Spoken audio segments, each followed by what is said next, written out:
It's a Tuesday afternoon at George Sparky Anderson Field, and we are delighted to be along with you for the ride when the Oaks take on the SoCal Catch. Oh, in about 10 minutes or so. Welcome above the press box, everybody. Along with Jonah Malkin, my name is Jonathan Rifkin. Oaks Baseball, live here on KDTV. A big week ahead for the Conejo Oaks. They look to get into the playoffs with only about a week remaining in the season. Only 2 home games left today and Sunday, and that is it. They start a 4-game road stand starting tomorrow. So today's game is very, very important, featuring the SoCal Catch coming in at 12-22, 8-19 in the CCL. They're currently second to last. And the Conejo Oaks, 23-13 overall, 15-11 in the CCL. They are 4.5 games back of the first place slot in the CCL Central and 2 games back of the wild card. But with the Foresters possibly foregoing the playoffs next week, the Oaks could get in if they finish second in the CCL. Let's talk about today's game, Jonah. Last time these two teams met was last Thursday, and it was a rough game for the Oaks. They were tied 3-3 going into the bottom of the 9th inning, and Solis put in start closer Robbie Medill to try to get the win, try to shut down this team, and he ended up giving a walk-off home run. Obviously, the mentality the loss poses a negative mentality in the minds of the Oaks players because they see the Catch jersey and they say, wow, the last time we played this team we got walked off on. Obviously, when they got walked off on the Legends, they came out the next game against the Legends and made a statement. They won 17-2. So do you foresee a very similar situation today where the Oaks could respond with a flurry of offense, or do you think that this daybreak yesterday will maybe put them in a lull and it's going to take them a little bit longer to get off to a quick start? Well, the benefit that the Oaks had when they played against the Legends was that they were in a home and home. So they got the taste of defeat, but they had a quick turnaround time and were able to come back here, forget about that loss, and quickly retaliate with their own scoring barrage when they ultimately blew them out of the waters, winning 18-1. But this game's going to be interesting because you mentioned it. The last time they played was a week ago. They've had a couple highs and lows. They've been riding a 4-game winning streak. They lost in just heartbreak fashion to them the last time. They had the day off yesterday, but I think the end goal is near for the Oaks. They sense a great opportunity, especially now with the Foresters foregoing the playoffs. This really gives them an opportunity. It's kind of a 2-man race in that Central Division, so they see what they need to do. They understand the task at hand, and I think they're going to be much more focused coming into this game. They're not having to come off an hour-and-a-half bus ride that they've been sitting in all day and kind of, not getting stretched, not getting their home cooking and their BP. So I think just everything combined, they're going to be locked in. I think they might not be able to blow out the Catch just like they were able to do to the Legends, but I think they'll definitely have a much better performance today. The Oaks coming off a 4-0 win on Sunday against the Halos. You see bench coach Joey Garcia and head coach Dan Peters for the Catch, all talking with our umpires for today's game as they kind of veer off toward their respective benches. The Oaks will be in La Mirada tomorrow to play the Catch once again. Like I said, that'll kick off a 4-game road trip for this team. San Luis Obispo on Thursday, Santa Barbara on Friday, Pasadena on Saturday, back home Sunday, but back to Santa Barbara on Monday as well, and then Tuesday, day off Wednesday, they'll finish the season in slow. So, like Jonah said, it's a 2-man race right now with the Foresters possibly foregoing the playoffs. The Oaks are currently a full game up on the San Luis Obispo Blues, but they play one more game than the Oaks. So if they technically finish ahead of the Oaks because of that one game, then it'll be the team with the best winning percentage that gets the bid for the playoffs. So it's going to be very interesting, logistically challenging, and we'll do our best to lay it out as easily for you as possible. You see the Oaks there coming out and getting their little pregame chat in before the national anthem here at Sparky Anderson Field. It's actually a very nice day, mild in the mid-80s, wind blowing steadily out to right, and it should be a fun day for baseball. The Catch coming off a loss to the Arroyo Seco Saints. And the Oaks are looking to try to finish off this last week strong.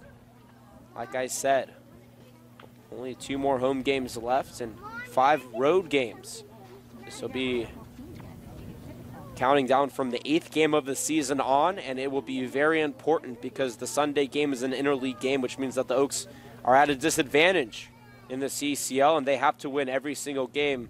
They want to solidify a playoff spot. They can't afford to lose, but the Blues have to lose as well. Well, the team's break, and we are about to set it up for our national anthem. We're going to hand it to our PA announcer for today, Keith Schneider, for the national anthem.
Back here at George Sparky Anderson Field, Oaks and the Catch getting set to duke it out on the baseball diamond. Jonah Malkin, Jonathan Rifkin, Oaks Baseball on KDTV.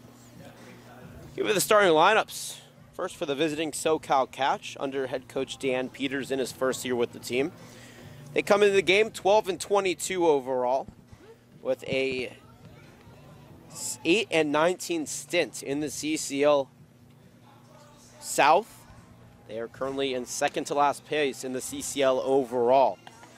Starting off and playing left field for the Catch from UNLV, Grant Robbins. Toby Johnson behind him from Arkansas State University playing second base. Shea Whitcomb is playing shortstop from UCSD. Stephen Garrett is playing first base in the cleanup spot from Azusa Pacific.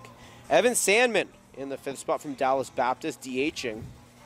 Behind him, Jonathan Dukoff out in center field from Houston Baptist. Anthony Seminaris out in right field behind him from University of Arkansas Fort Worth. In the eighth spot, Omar Ortiz out at third base from the University of the Pacific.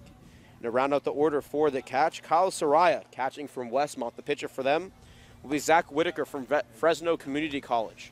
Give you the starting lineup for the Oaks on the other side of the break in the bottom of the first, but the field for you here for the Caneo Oaks under sixth-year head coach and 11th-year coach in general, David Solis. 23-13 overall, 15-11 in the CCL. They are in the Central Division.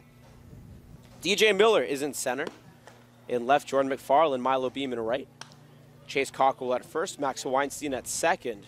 Sam Shakin occupying short. Brandon Lewis at third. Behind the dish, Jacob Castro and Theron K from CSUN on the mound. Jonah, no Grant Mayu in the lineup for the first time in a long time. How do you think the Oaks are fair without their star shortstop, both on the defensive side of the baseball and the offensive side? Well, I think you'll see it really start to hurt the team more on the offensive side than the defensive side. I think that there are a couple really good guys. Sam Shakin does a phenomenal job as well as the infield, but I think really, especially as of late, he's been one of the most productive and efficient on-base batters for the Oaks. He's gone on base within the last a couple games ago. He got on base 3 out of 4 times, drew 3 walks. So I think that's where they're going to miss him more on the offensive side. The UNLV Rebel steps in and takes the first pitch low and away for ball one. Grant Robbins, that is. First pitch time. 4:59 local. 84 degrees. Slight breeze out to right. The 1-0 cut back up the middle. Past Shakin's glove from short into center field. And Grant Robbins is on with a leadoff single here for the Catch.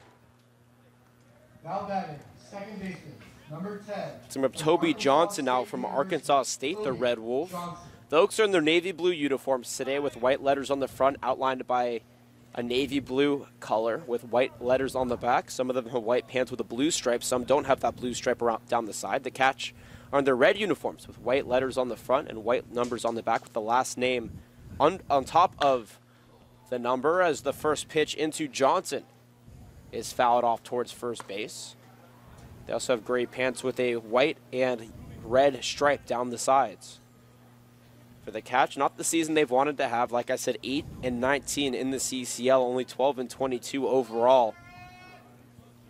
Just offensively haven't been there. Their bullpen hasn't been as efficient as they'd like. 0-1, slapped back. 0-2 now the count.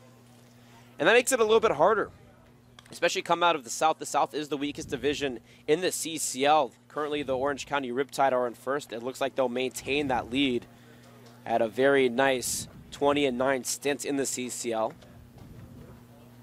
And you just go down the line. Both the Academy Barons at 11-17, the SoCal Catch at 8-19, and the Long Beach Legends at 12-17, not doing too well. 0-2, runs up and away for ball one. That's a good waste away pitch from Kay. He's up in the count. 0-2, wants to test the swing of Johnson to see if he'll fall for a fast outside fastball, but it's a good waste pitch for Kay. Shea Whitcomb on deck in the hole. Steven Garrett, runner on first. Grant Robbins waiting for his teammate to try to get him around. The 1-2 skied, but out of play, and we'll do it again. Nice turnout here. Some Little League teams showing out for the Conejo Oaks. The Conejo Valley Little League team is here, that is, and a couple of fans on the Catch side, not too many. But it is a nice day here from Sparky Anderson. The sun shining bright, a couple of clouds in the side, but mild temperature at 84, wind blowing out to right. It's actually blowing a little bit deeper, kind of towards the Catch dugout down the first base side. The 1-2 ripped towards first but foul, so for a third straight time, we'll do it again. Johnson's trying to work his way back in the counts, been able to fight off a couple pitches. And he is going to try and make Kay work. Kay's last start was in that 5-4 loss back on Sunday when those Oaks lost to the Legend on that walk-off in the bottom of the ninth. The 1-2 swung towards left. That's going back, but McFarland losing his hat whilst traveling for that ball. Gloves it for out number one. Robbins will stay put at first base. Now batting, shortstop. And that's the catalyst of the win. He was running against the wind. The wind blew off his hat, but he was able to still make the catch nonetheless. One away, one on for Shane Whitcomb from UCSD. It's actually a local product by way of Newberry Park, California, one of the best second basemen of his class. Number 228 in the nation by perfect game, and that is a very good stint. Think about all the schools that have second basemen. The 0-0 runs inside for ball one. One on, one ball, one away here. Top of the first inning in game number 2 of 3 between these two teams. The Oaks lost on a walk-off back a week from last Thursday in Biola. Then back tomorrow, the 1-0, slap towards short, shaken, dives and makes the grab. The play from his knees will not come. He made a nice grab, but unfortunately it was a little bit too deep. That advances Robbins over to second, and Whitcomb is on with an infield single with only one away. Nice hit from Whitcomb. Shaken is able to get in front of it and corral the ball, but unfortunately he was falling back, and by the time he tried to come up, runner was already over at first. That'll bring up Steven Garrett from Azusa Pacific, playing first base in today's game. Cleaning up and in a favorable opportunity. If the Catch want to take this trap game away from the Oaks, they'll have to do it by scoring early. The first pitch, a slider, catching the outside corner for ball one. Robbins at second, Whitcomb at first. No score here, top of the first inning, as Kay does his work in his 6th start for the team. Deals the 0-1 over the heart of the plate for strike number 2. And Theron Kay was one of the better pitchers coming out of his class as well. Had a number of offers, but chose Cal State University Northridge. And he is a phenomenal Tuesday starter for the Oaks. Fastball between 87 and 89 miles an hour. The 0-2 just misses for ball one.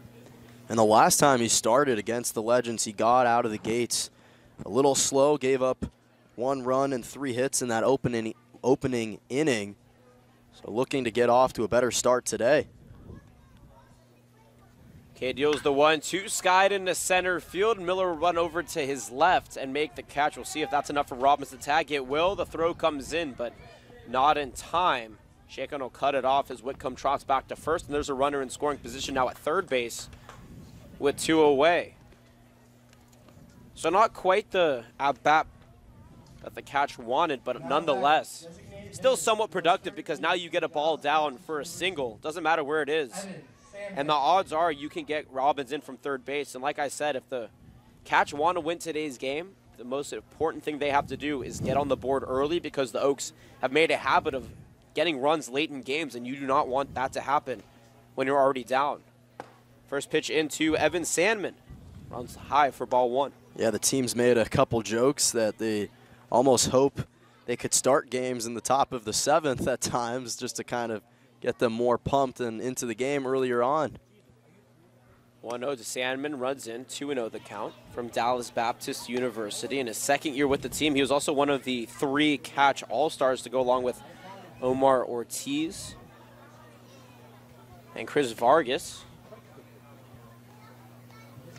Okay, on the mound with a 2-out count. Runners at the corners, 2 away here, top of the first. Take the sign and deals the 2-0. Runs a little bit low, 3-0 the count. First 3-0 count we've seen in this game. We'll see here how Kay works his way out of it. And so far, Kay's trying to pitch around batters as opposed to trying to attack them right down the heart of the strike zone. 3-0, called ball. 4-pitch walk, loads the bases here. Sandman over at first. Whitcomb advances to second, and Grant Robinson stays at third. Jonathan Dukoff from Houston Baptist steps in. Kingwood, Texas native. Will be heading into his junior year. 6'2", 200-pounder, and he has a lot of power. Kane needs to make sure he doesn't make a mistake here and throw him a pitch that he wants to see, because with that short left field wall at only 325, he could get one out. The 0-0 slapped towards the Catch dugout for strike number 1. Robbins led off the inning with a single. Toby Johnson flew out to left. Shea Whitcomb singled. Stephen Garrett flew out to center, advancing Robbins over to third, and Sandman walked to load the bases. That's how we've gotten to where we are thus far in the top of the first inning. Crowd begins to file in here. Nice turnout. We are in the latter part of the season. The 0-1 cut on and missed for strike number 2. Nice pitch at the knees for Theron Kay. And that time he wasn't trying to pitch around and away from the batters. He went straight down, attacking Dukoff, keeping the fastball low.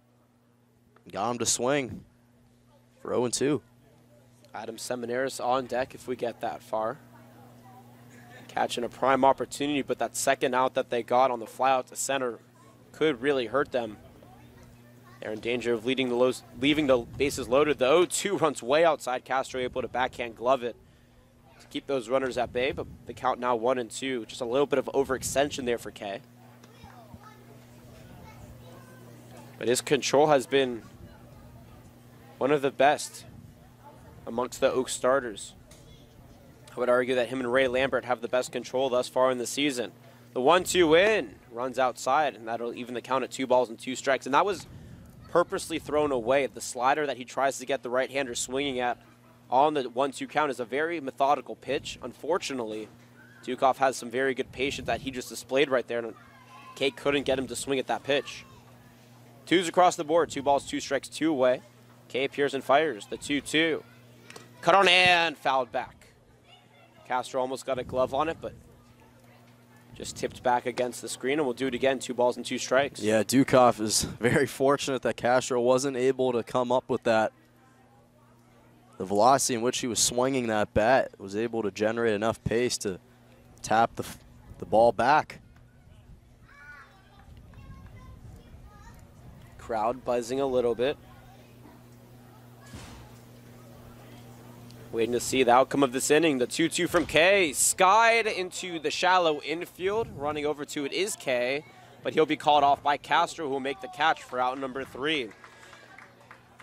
It started off as a nice inning for the Catch, but they leave the bases loaded on no runs, 2 hits, and no errors. We're through a half inning here from Sparky Anderson Field. No score, but the Oaks look to change that on the other side of the break. You're watching Oaks Baseball on KDTV. Simulcast it onto YouTube. We'll be right back.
Bottom of the first inning, no score. The catch left the bases loaded to end the first inning. Oaks line up for you here. DJ Miller from Ole Miss leading things off. Max Weinstein from Cal Lutheran behind him. Brandon Lewis from LA Pierce Junior College in the third spot. Cody Santana cleaning things up from Hawaii Pacific, DHing in today's game. Chase Cockrell playing for first base from Ole Miss in the fifth spot. I'll give you the rest of the lineup here in just a moment. DJ Miller digs in, second on the team in batting average. And Zach Whitaker from Fresno City College, the southpaw, pitches the first one up for ball one.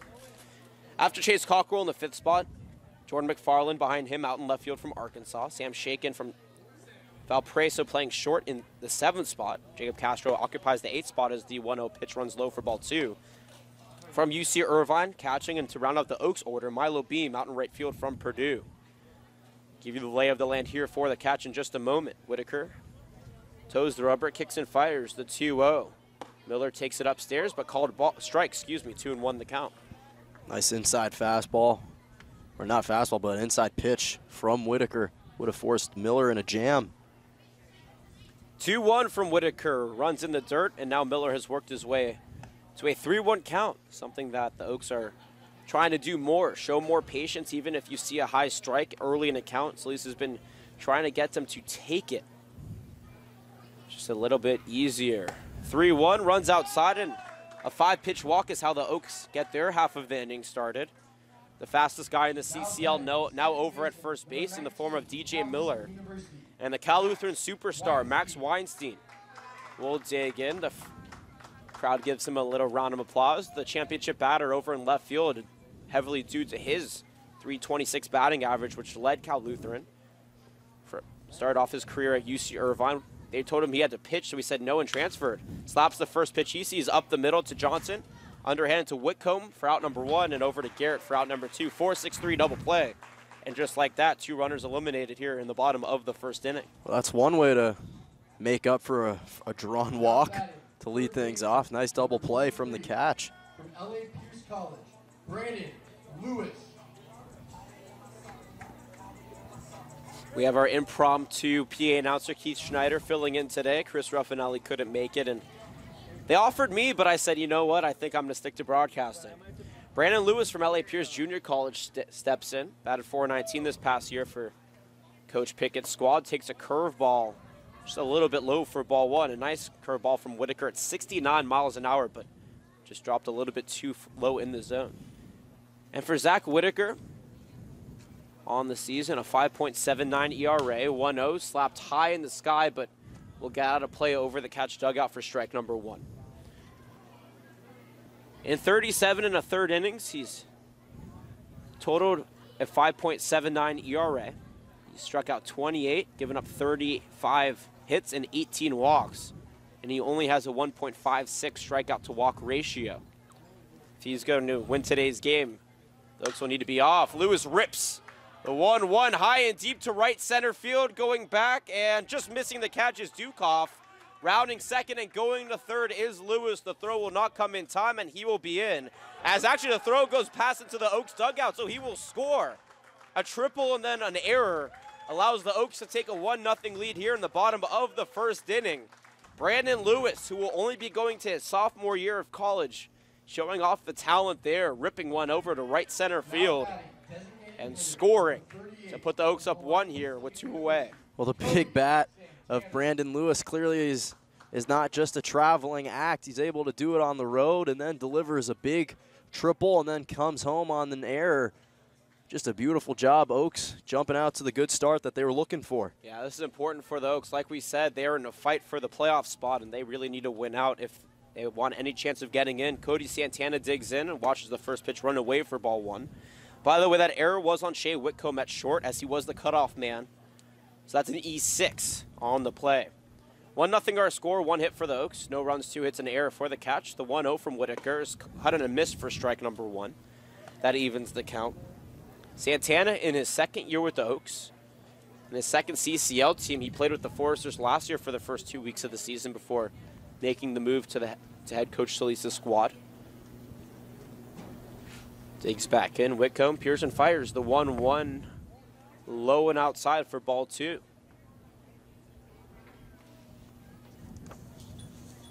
That was actually Whitaker, my mistake, not Whitcomb, who's over at short. Whitcomb has mostly come in relief appearance, but today, as the 2-1, it's skied into shallow center field, or actually more like middle center field. Dukoff will come in and make the catch for out number 3. The Oaks get a run on a hit, 1 error, and nobody left on base. We're through 1 full here from George Sparky Anderson Field. The Oaks lead it 1-0. You're watching Oaks Baseball on KDTV, simulcasted onto YouTube. We'll be right back.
Number 11, for the University of Arkansas, Fort Smith, Anthony Seminaris digs in here in the top of the 2nd inning. The Oaks lead at 1-0. Welcome back, everybody. Jonah Malkin, Jonathan Rifkind, supported by our friend Avi Sholkoff above the press box. Happy to be with you on a beautiful Tuesday afternoon from Thousand Oaks, California.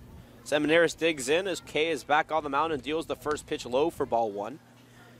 7, 8, 9 hitters due up for the catch. Seminaris, Omar Ortiz, and Kyle Soraya all due up. Seminaris plays for the Division II campus at the University of Arkansas, Fort Worth, as he slaps the 1-0 back out of play for strike 1. And I was talking to Chris Cadeau, who's the voice of the SoCal Catch, earlier today, and he was explaining to me that the Catch are down and out of the playoffs, obviously. They're at an 8-19 stint, 12-22. They're in second to the last place in the CCL. They're last place in the South. But he said they're not going to quit fighting. K deals the 1-1 at the knees for strike number 2. In summer ball, when teams tend to be out of a playoff race, because it is summer ball and it's a little more chill than actual college games, they tend to kind of take a step back as the 1-2 is speared to Shaken. He will fire it over to Cockle for out number 1. A nice job by the shortstop. Able to make the catch for out number 1. Well, they just want to play spoiler. I respect that. Right. Well, but the point that he was making is that Coach Dan Peters in his first year with the team, as Omar Ortiz steps in, is that he is really ingrained in this team the no-quit mentality, no matter what. You look at a team like the Rockhounds, who have sent some of their players home just because they haven't been winning, as the 0-0 comes in for strike 1 to Ortiz from the University of the Pacific. And so I really admire Dan Peters and this team because there is no quit. At the end of the day, you're here to help your stats to get better. 0-1, cut on a miss for strike 2, and they're doing just that. And I really, really admire and commend this team for doing that. Now on the side for the Oaks, they are in a dogfight to get into the playoffs. The 0-2 runs low and away for ball 1. 92 miles an hour on the gun. A nice velocity, or some nice velocity there from K. Quickly deals the 1-2. Cut on a hand, missed for strike 3. A nice off speeder. Gets Ortiz on strikes. The first strikeout on the game for the CSUN product, and there are 2 outs on the board. But going back to what I was saying, for the Oaks, they're in a dogfight. Currently 15-11 in the CCL. The Slow Blues are 14-12. The Forces are running away with it, but that doesn't matter because they're likely foregoing the CCL playoffs to go to Wichita. Kyle Sarai steps in and cuts back foul, the first pitch for strike 1. So every game becomes that much more important because They play one less game than the Blues down this stretch. K deals the 0-1 low for, but called strike. 0-2 the count. So every game means that much to them. They have 2 games left against the Blues. They have 2 games left against the Foresters. Those Blues games are going to be more important than any game this entire season. And it's going to be a lot of fun to see what happens. The 0-2 slapped out of play, and we'll do it again. Soraya from Westmont College. The only Division III player on this team. In the lineup, I should say. Arkansas Fort Worth is a Division II school, so is Azusa Pacific, and UCSD and Fresno City College, obviously not a Ford University. The 0-2 cut towards third, but out of play, barehanded by Lewis as he'll flip it into the dugout. So a lot of logistical intrigue going down this final week of the season, Jonan. It's going to be very interesting. If you remember last year, the Oaks were in the same situation. They needed the Healdsburg Prune Packers to lose. They need to beat the Blues in the last game of the season to make the playoffs. They did just that and lost in the championship. But this year, no Foresters. I think the Oaks, if they make the playoffs, I think they'll take it all the way. 0-2 runs up and away for ball 1. Certainly not going to be easy going up to San Luis Obispo. Have one of the best crowds in the CCL. They do a great job promoting their team. The slow crowd loves him. 1-2. Skied over to right. Beam will take a couple steps in and make the catch for out number 3. Catch go down in order here in the top of the second. No runs, no hits, no errors, nobody left on base. Ground out, strikeout, and fly out where we leave you. Headed to the bottom of the second. Oaks up 1-0. You're watching Oaks Baseball on KDTV, simulcasted onto YouTube. We'll be right back.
Back here in the bottom of the second inning, Oaks up 1-0. Jonah Malkin, Jonathan Rifkin, Oaks Baseball on KDTV. 5, 6, 7 hitters due up for Coach Shalisa. Squad Chase Cockrell steps in as Whitaker's first pitch is taken at the knees for strike 1. Nice looping curveball. Catches that inside corner. Cockrell, McFarland, and Shaken all due up here in the inning for the Oaks. Whitaker deals the 0-1. Slapped back to the mound as Whitaker will mishandle it and can't make the throw. Cockrell reaches first safely, and that'll be another error for the catch. Unless they give Cockrell the benefit of the doubt and say he would have been safe. No official score yet.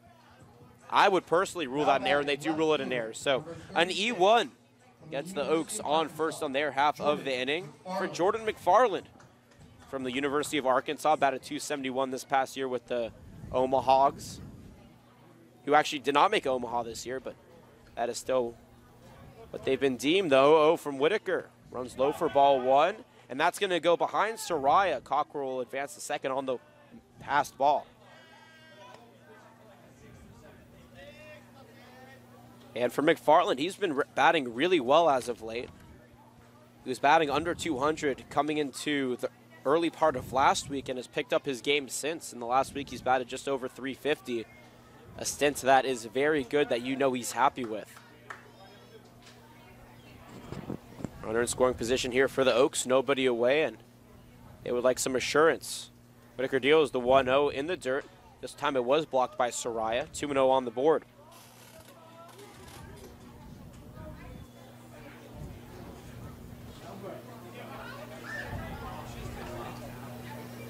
The Oaks kick off a 4-game road trip tomorrow at the SoCal Catch in La Mirada. They head to San Luis Obispo on Thursday, Santa Barbara on Friday, Pasadena on Saturday. Now that Pasadena game is going to be interesting, and I'll explain why here in just a moment.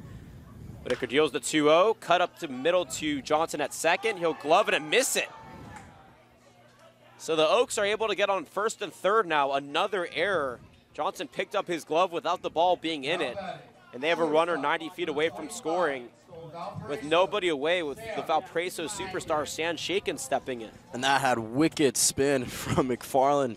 Swung on that ball late, had incredible backspin, and that's why you saw when Johnson tried to barehand it, it kind of quickly stopped and got past him. 1 run, 1 hit, no errors for the Oaks, no runs, 2 hit, 3 errors for the Catch. Runners at the corners, nobody away.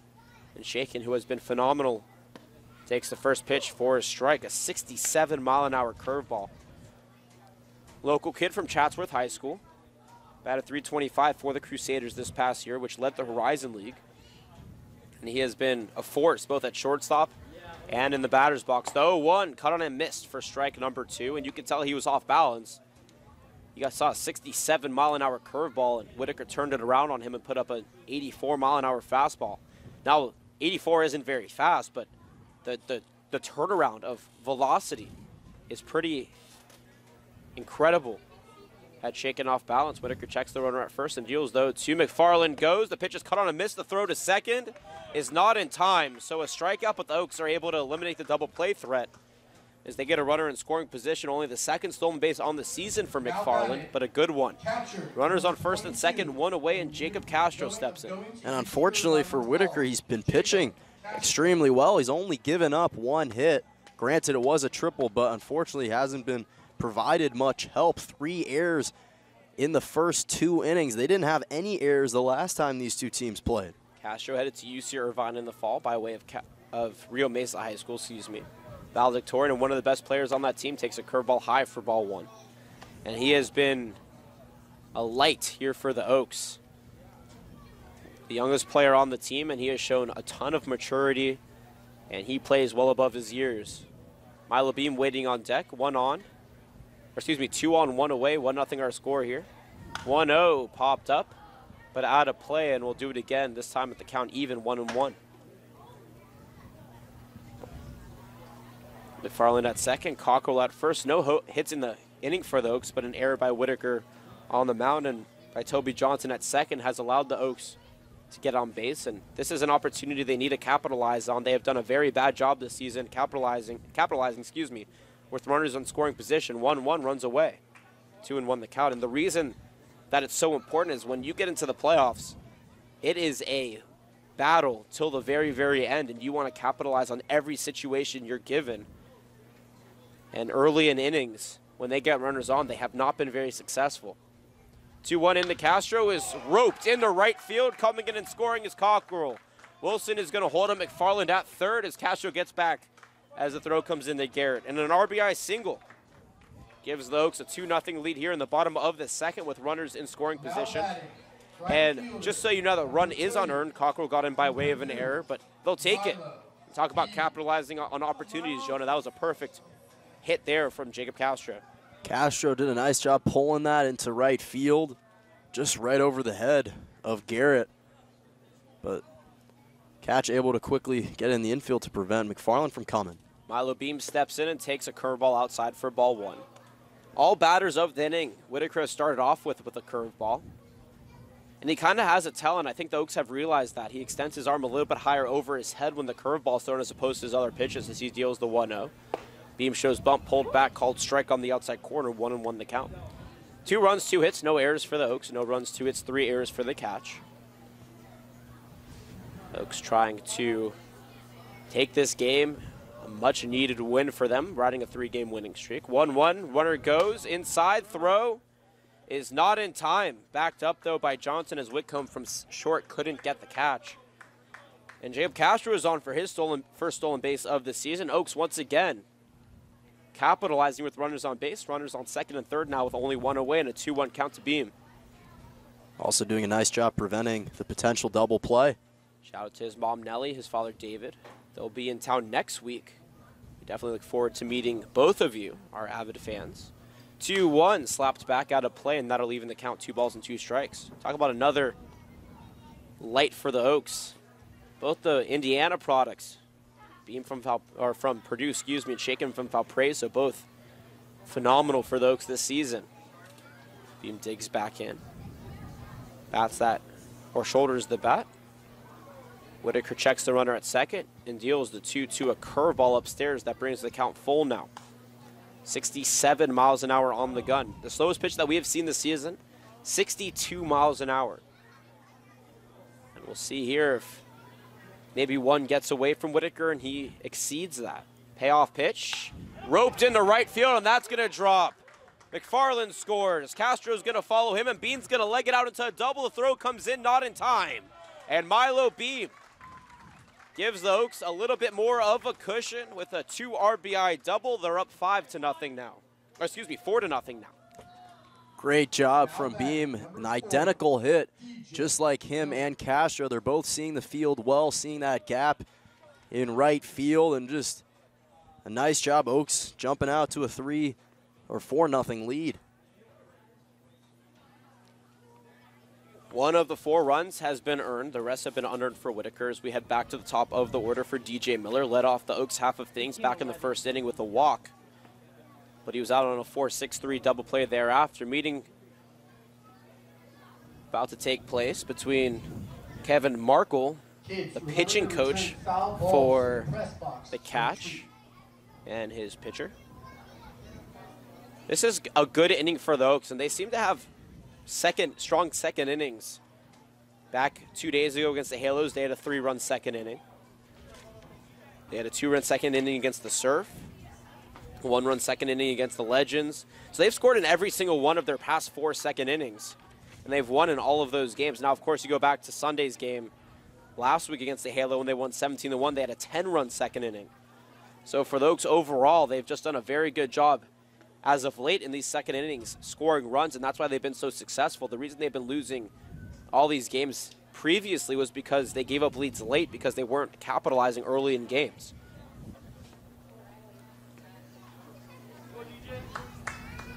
So Beam on second base. Bases are cleared otherwise. Oaks up 4-0 now. They played at 3 runs in this inning, only 1 away, and DJ Miller, who's 0 for 0 on the day with a walk, digs in. Second on the team in batting average. Whitaker checks Beam at second and deals the 0. Miller bunts. That one popped back, but over the press box. Jonah thought he could make an attempt at it and redeem himself of that error earlier in the season. But to no avail. 1 strike up on the board. Wasn't a big attempt at it. There wasn't much of a chance. I saw you jump. My eyes perked up. Yeah. I'll give you that. So did your arms. I'm sure you'll have one more opportunity, though, with 2 more home games left. The 0-1. Runs low in the dirt. A good block, though, by Soraya, and that'll even the count.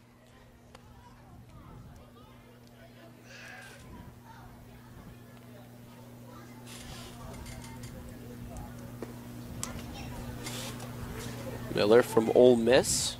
Played in limited action last year, but looking to get more for the Rebels in the upcoming season. He has played phenomenally for the Oaks. Whitaker appears and fires the 1-1. Chopped to short.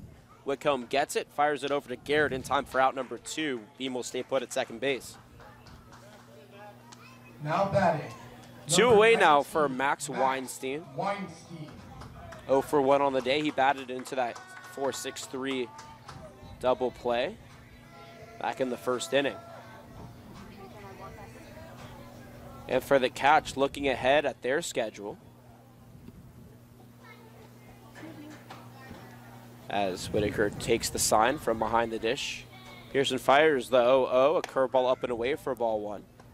After today, the Oaks play them tomorrow on Chick-fil-A night in La Mirada. Then they head to Arroyo Seco to play the Saints, and then they have to play the Barons in a 3-game series before they end their season in Arroyo Seco. The 1-0, low in the dirt for ball number 2. Of course, the playoffs start on the 28th. And they run until the 30th. The Oaks trying to get into that 4-team playoff spot. The 2 teams in the north, the Prune Packers and the Pearl, both look as if they're going to get in. And so do the Catch in the south. 2-0 to Weinstein, low and away once again, and now he's worked his way into the 3-0 count. 4 runs, 3 hits, no errors.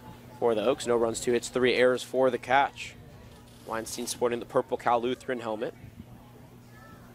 Waits on the 3-0 pitch. Whitaker deals. Slapped foul for strike number 1. Gutsy swing from Weinstein. Oaks just 1 for 8 on the season, swinging in 3-0 counts. Weinstein was looking to improve those odds. Fortunately, though, foul just out of play.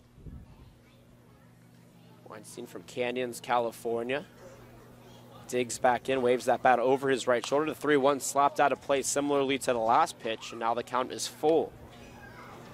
Weinstein, as I alluded to earlier in his first at-bat, started his career at UC Irvine.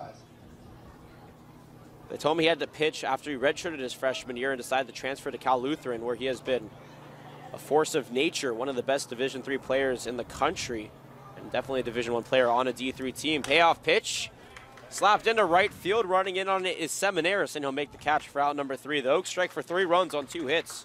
2 errors in the field by the catch and 1 left on base. We're through 2 full here from Sparky Anderson Field. Oaks lead it 4-0. You're watching Oaks baseball on KDTV, simulcasted onto YouTube. We'll be right back.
Top of the order, due up here for the catch. Oaks up 4-0.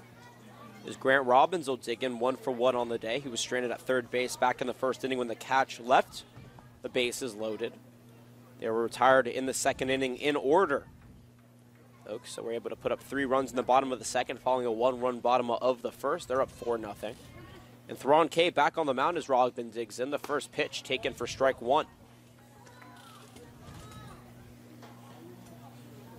We're back to our final week of Oaks baseball, and it's kind of sad to say how incredible it's gone by as the 0-1 is slapped up the middle. Shaken gets the ball and tosses it over the middle to Cockrell in time for out number 1.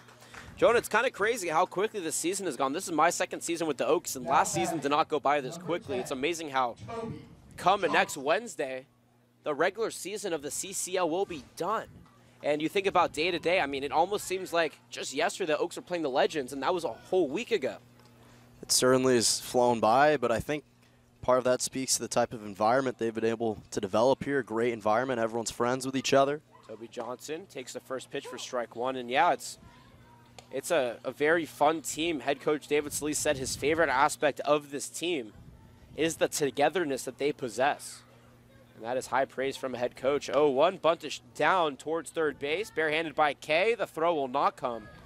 And that'll be an infield single by Toby Johnson. The catch got a runner on with 1 away here in the top of the 3rd inning. An interesting decision from Johnson, especially with no runners already on base, but he believed in his speed, and he laid down that bunt beautifully on the third base line. Got those 2 hops down towards third base, but then the dead fish stop had Kay fighting to get it. Unfortunately, the play cannot be made. Talk about players that are really fun to be around. How about Theron? Always with a smile on his face, a very nice guy to talk to. It is his first year at Baylor before transferring. The first pitch comes into Whitcomb for strike 1. He's actually the roommates, and this is by way of Derek Kay, his father, who posted on our live chat. He was roommates with Jonathan Dukoff, the center fielder for the SoCal Catch back at Baylor. They both transferred. Now Dukoff at Houston Baptist, Kay at CSUN, the 0-1. Roped into right field in between first and second base. That's going to advance Johnson over to second and Whitcomb over the first. The UCSD Triton does his job. And with one away, a little bit of light here for the Catch. Another nice hit from Whitcomb into right field. And once again, as you mentioned, Johnny, similar position, one away, runners at first and second in scoring position. They weren't able to capitalize in the first inning. We'll see if they can do something about it here in the third. Stephen Garrett in the cleanup spot for Azusa Pacific, 0 for 1 on the day with a fly out to center. Diggs in the first pitch, taken low for ball 1. Johnson at second, Shea at first. Evan Sandman on deck. Kay takes the sign, checks the runner at second, toes the rubber from the stretch. Here's and fires the 1-0 on the outside corner for strike number 1.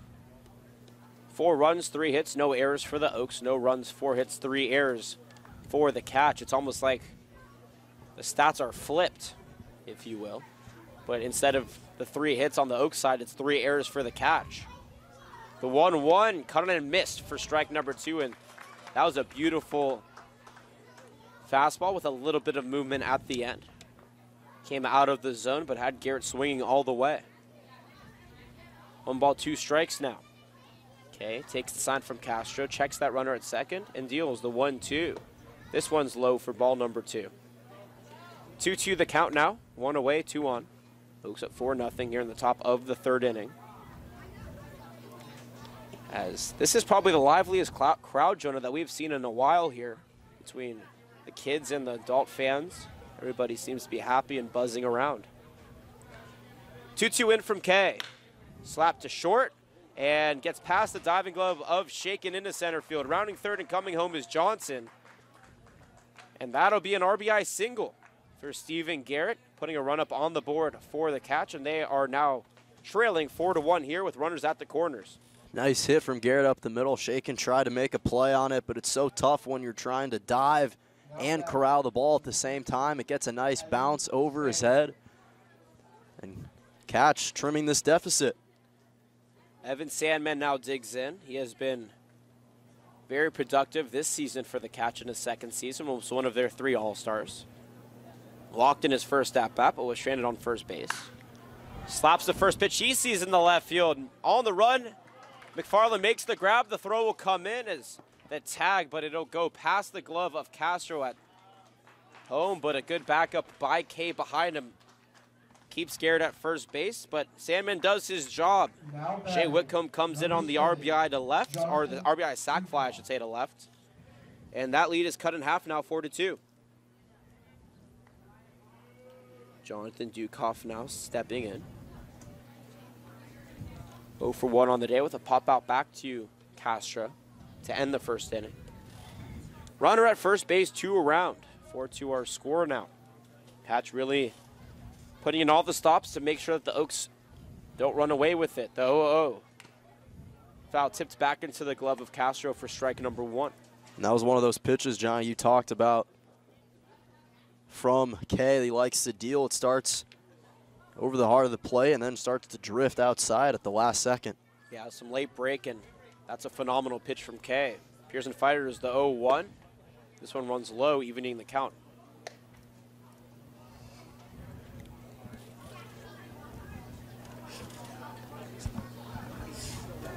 One ball, 1 strike, 1 on, 2 away here. 2 around in the inning, 4-2 our score as Kay nods and fires the 1-1 way outside. 2-1 the count. Waiting on deck is Anthony Seminaire, so Ortiz in the hole if we get that far. Oaks winding down the season, battling for the playoffs. Every game that important, the Blues battling with them. So the Foresters may have to forego the CCL playoffs to get to Wichita, 2-1. Skied into right center field. Beam runs to the right of his position and makes the catch for out number 3. More on the Foresters in the next half inning. 2 runs, 3 hits, no errors. 1 left on base. We're through 2.5 here from Sparky Anderson. Oaks up 4-2. You're watching Oaks Baseball on KDTV. We'll be right back.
Now batting, number 23, Brandon Lewis. Brandon Lewis, who's 1 for 1 on the day with a triple, eventually scored on an error, steps in. Oaks up 4-2 here in the bottom of the third. Welcome back, everybody. Jonah Malkin, Jonathan Rifkin, Oaks Baseball here on KDTV. Whitaker back on the mound for his third inning of work. Deals the first pitch, a one-hopper into the glove of Whitcomb at short as he fires it across the diamond for out number 1. Lewis got all of that, but unfortunately into the wrong place. Shea Whitcomb, a phenomenal shortstop from the University of California, San Diego, fielding his position very well as Cody Santana steps in. Cats were able to cut the lead in half in the top half of the inning. They plated 2 runs on 3 hits. They also had a sacrifice to bring in another run. Santana on the day 0 for 1. His father Al, his mother Lynette in the crowd. Slaps the first pitch into center field, and Dukoff will glide under it for out number 2. So 2 pitches, 2 away here.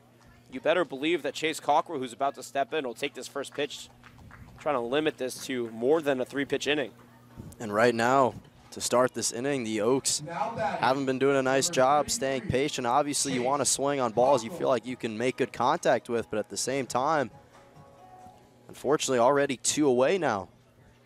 Cockrell's 0 for 1 on the day. Reached on air. Advanced a second on a pass ball and then scored. 0-0. Cut on a miss for strike 1, and I guess that's a blessing because he was well in front of it. If he made contact and that was playable, it would just would have been a small chopper back to the mound. So pitch number 4 now comes in of the inning with 2 away. Runs inside for ball 1. 4 runs, 3 hits here for the Oaks. 2 runs, 5 hits, 3 errors for the Catch. Catch headed to play the Arroyo Seco Saints on Thursday. The Oaks will play them tomorrow back in La Mirada. Appearing and firing the 0-2. Actually, the 1-2 is Whitaker. High curveball upstairs for 2-2. And for the Oaks, I mentioned the Foresters may have to forego their CCL playoffs because they are headed to Wichita for the National Baseball Congress World Series. 1-2 cut on a miss. It was actually 2-1. That'll leave in the count at 2-2. So because the Foresters have to head to Wichita next Tuesday, Wichita's pushed back this year. Last year was in August. This year it coincides with the CCL playoffs. The best team in the CCL Central after the Foresters is the 2-2's cut on miss for strike 3. I'll get back to what I'm saying here right now is that if that happens, the Oaks could get into the playoffs, but they have to come in second. Currently only a full game ahead of the Blues, so every game means that much more. Now the Foresters may be out of the picture. Well, the Oaks go down in order here in the bottom of the third inning. No runs, no hits, no errors, nobody left on base. 2 strikeouts on the day for Whitaker. Still up 4-2 as we hit the top of the 4th. You're watching Oaks Baseball on KDTV. We'll be right back.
Anthony Seminaris in the 7th spot leads things off here for the catch. Oaks up 4-2. My name is Jonathan Rifkin for play-by-play of the 4th, 5th, and 6th innings. My broadcasting partner, Jonah Malkin. Thank you, Jonathan. First pitch from Kay, catches the inside corner for strike one. Oaks lead it over the SoCal Catch 4-2 here in the top of the 4th. Anthony Seminaris leading off, swings on the second pitch, fouls it back for 0-2. Omar Ortiz on deck, and Kyle Soria in the hole to round out the bottom of the order for the Catch.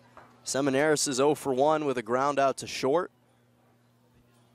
Looking to change that here in the top of the 4th. Kay fires the 0-2 inside for 1 ball. Making a 6th start for the Oaks is Kay. In his 4th inning of work, he's given up just 5 hits, 2 runs, both of which were earned, 1 walk and 1 strikeout. Deals the 1-2, slapped out of play once again to stay alive. And Seminaris played the last time these two teams met in La Mirada. Had a pretty successful game for them. The 1-2 from Kay runs up to bring the count even at 2-2.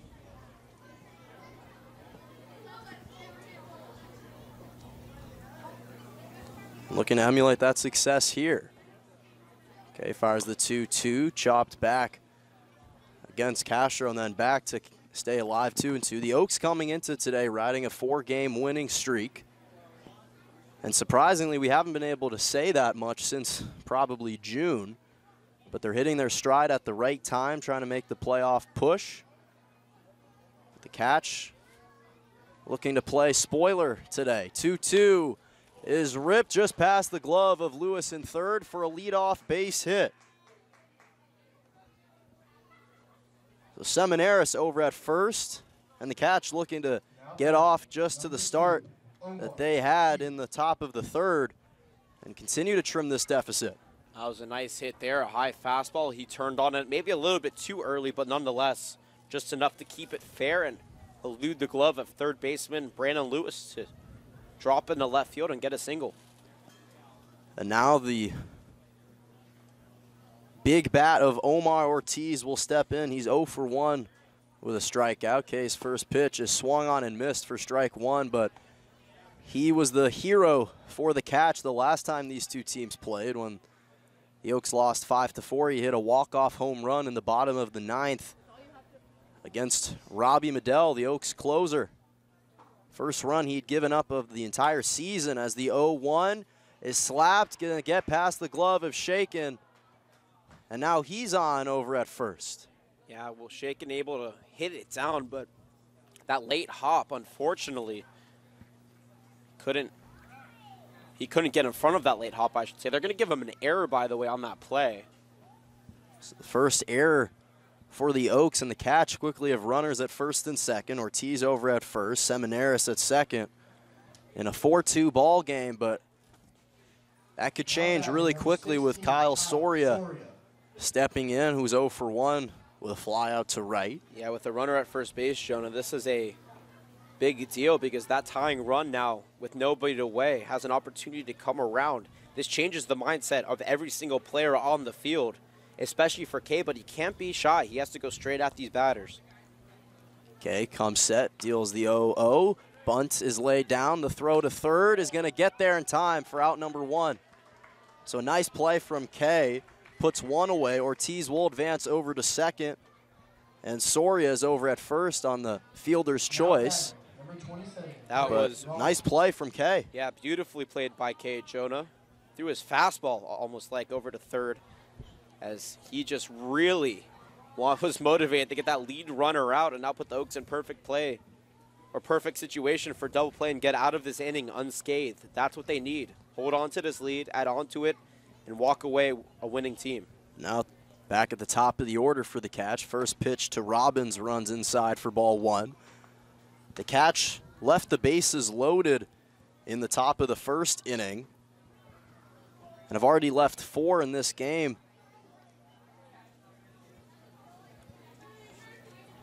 1-0 from Kay, just misses outside for 2-0. And the Catch have already surpassed the number of players they've left on base since the last time they played. They only left 3 the last time. So Robbins up in the count 2-0. Kay takes a sign from Castro and deals a strike on the outside for 2-1. Robbins is 1 for 2 on the day, led off the game with a base hit. Then followed that up with a ground out for the left fielder out of the University of Nevada, Las Vegas. Kay checks the runner at second. Comes set, deals the 2-1. That's fouled out of play. That'll even the count at 2-2. And for the Oaks, Jacob Sylvester currently warming up in the pen for them. I would assume Kay could get out of this jam because he is very good at that situation, but I'm not quite sure how long more Solis will leave him in. He tends to stay in for about 4 innings. He did pitch 5 last Tuesday against the Legends, but overall, Solis has kept most of his starters on a 4-inning limit. Runners at first and second, 1 away. Kay deals the 2-2, just misses low and outside to bring the count full at 3-2. Nearly clipped the bottom part of the strike zone. That's the first full count situation now for the catch. Oaks have 2.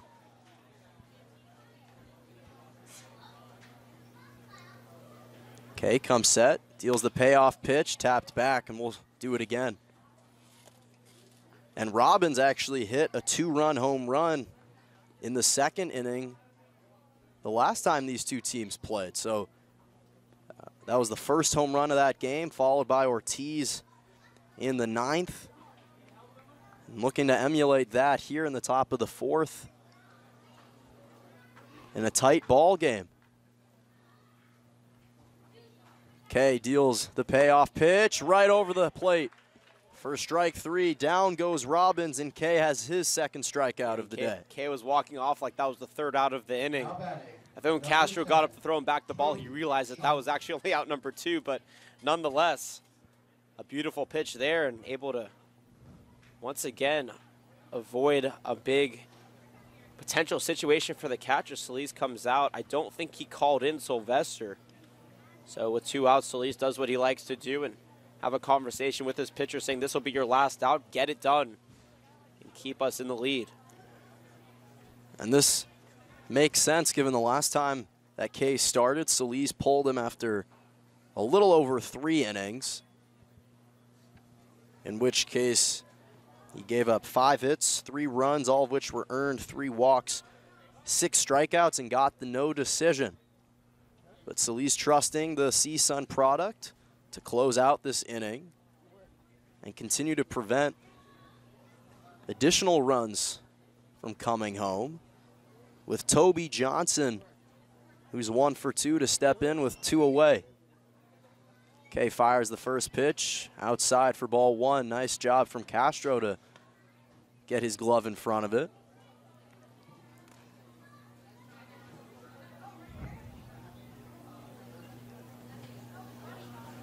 Johnson ahead in the count 1-0. 1 for 2 on the day with a successful bunt, and ultimately came around to score in the 3rd. Ortiz over at first, Seminaris at second. 2 away. Oaks clinging to a 4-2 lead. Kay deals the 1-0. Slow roller to Cockrell at first, and he'll tag the base for out number 3. So the catch can't plate any runs on 1 hit, 1 error, and 2 left on base. Oaks lead it 4-2 heading into the bottom of the 4th. Don't go anywhere. We'll take a short break.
Number 36.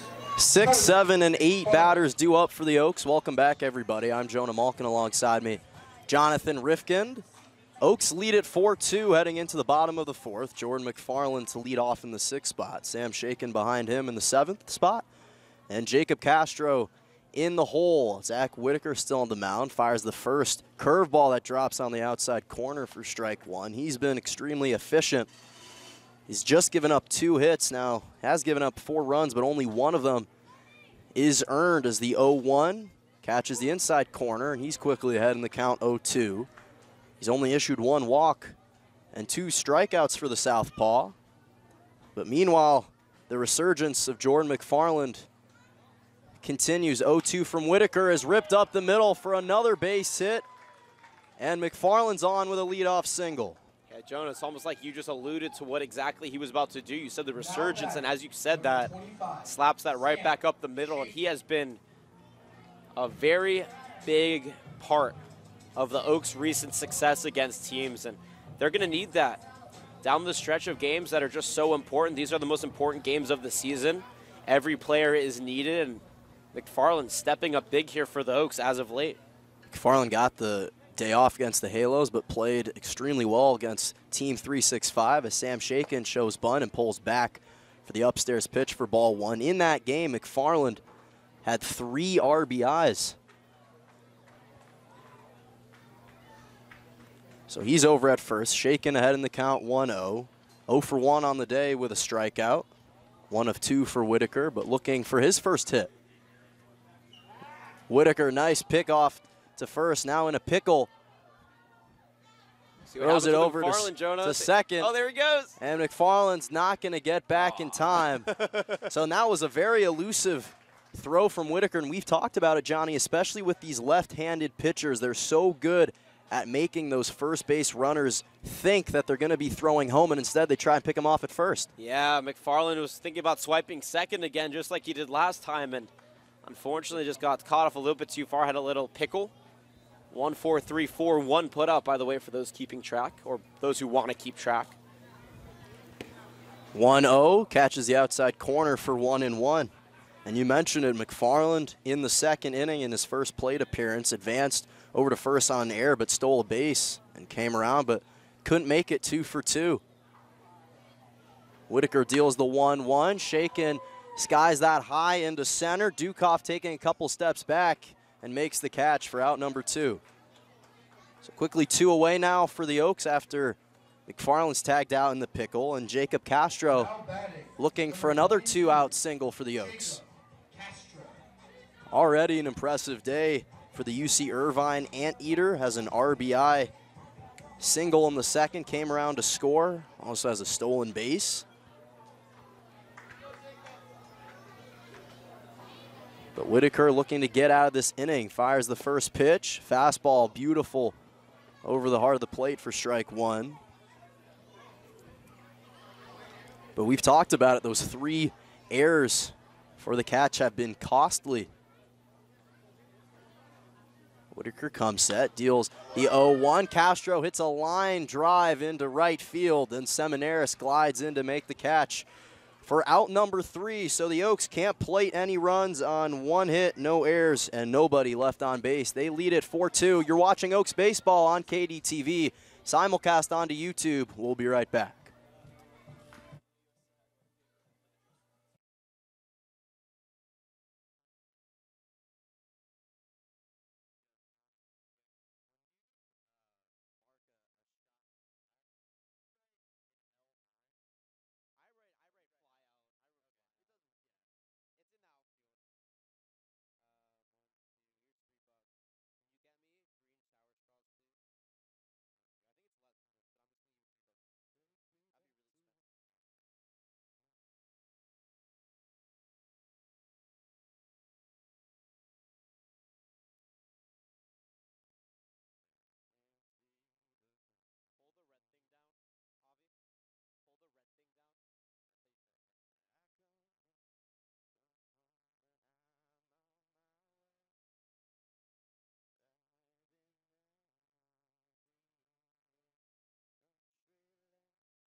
Shea Whitcomb to lead off for the Catch in the third spot of today's game. Oaks lead at 4-2 heading to the top of the fifth.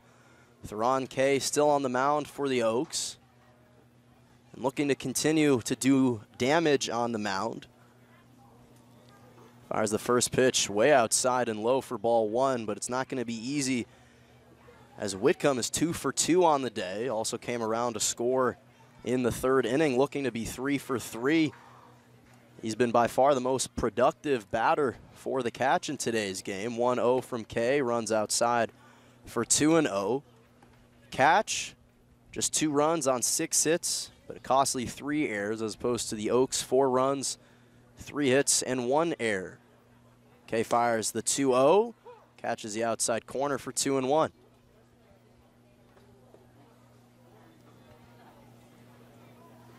Beautiful day once again in Thousand Oaks, California.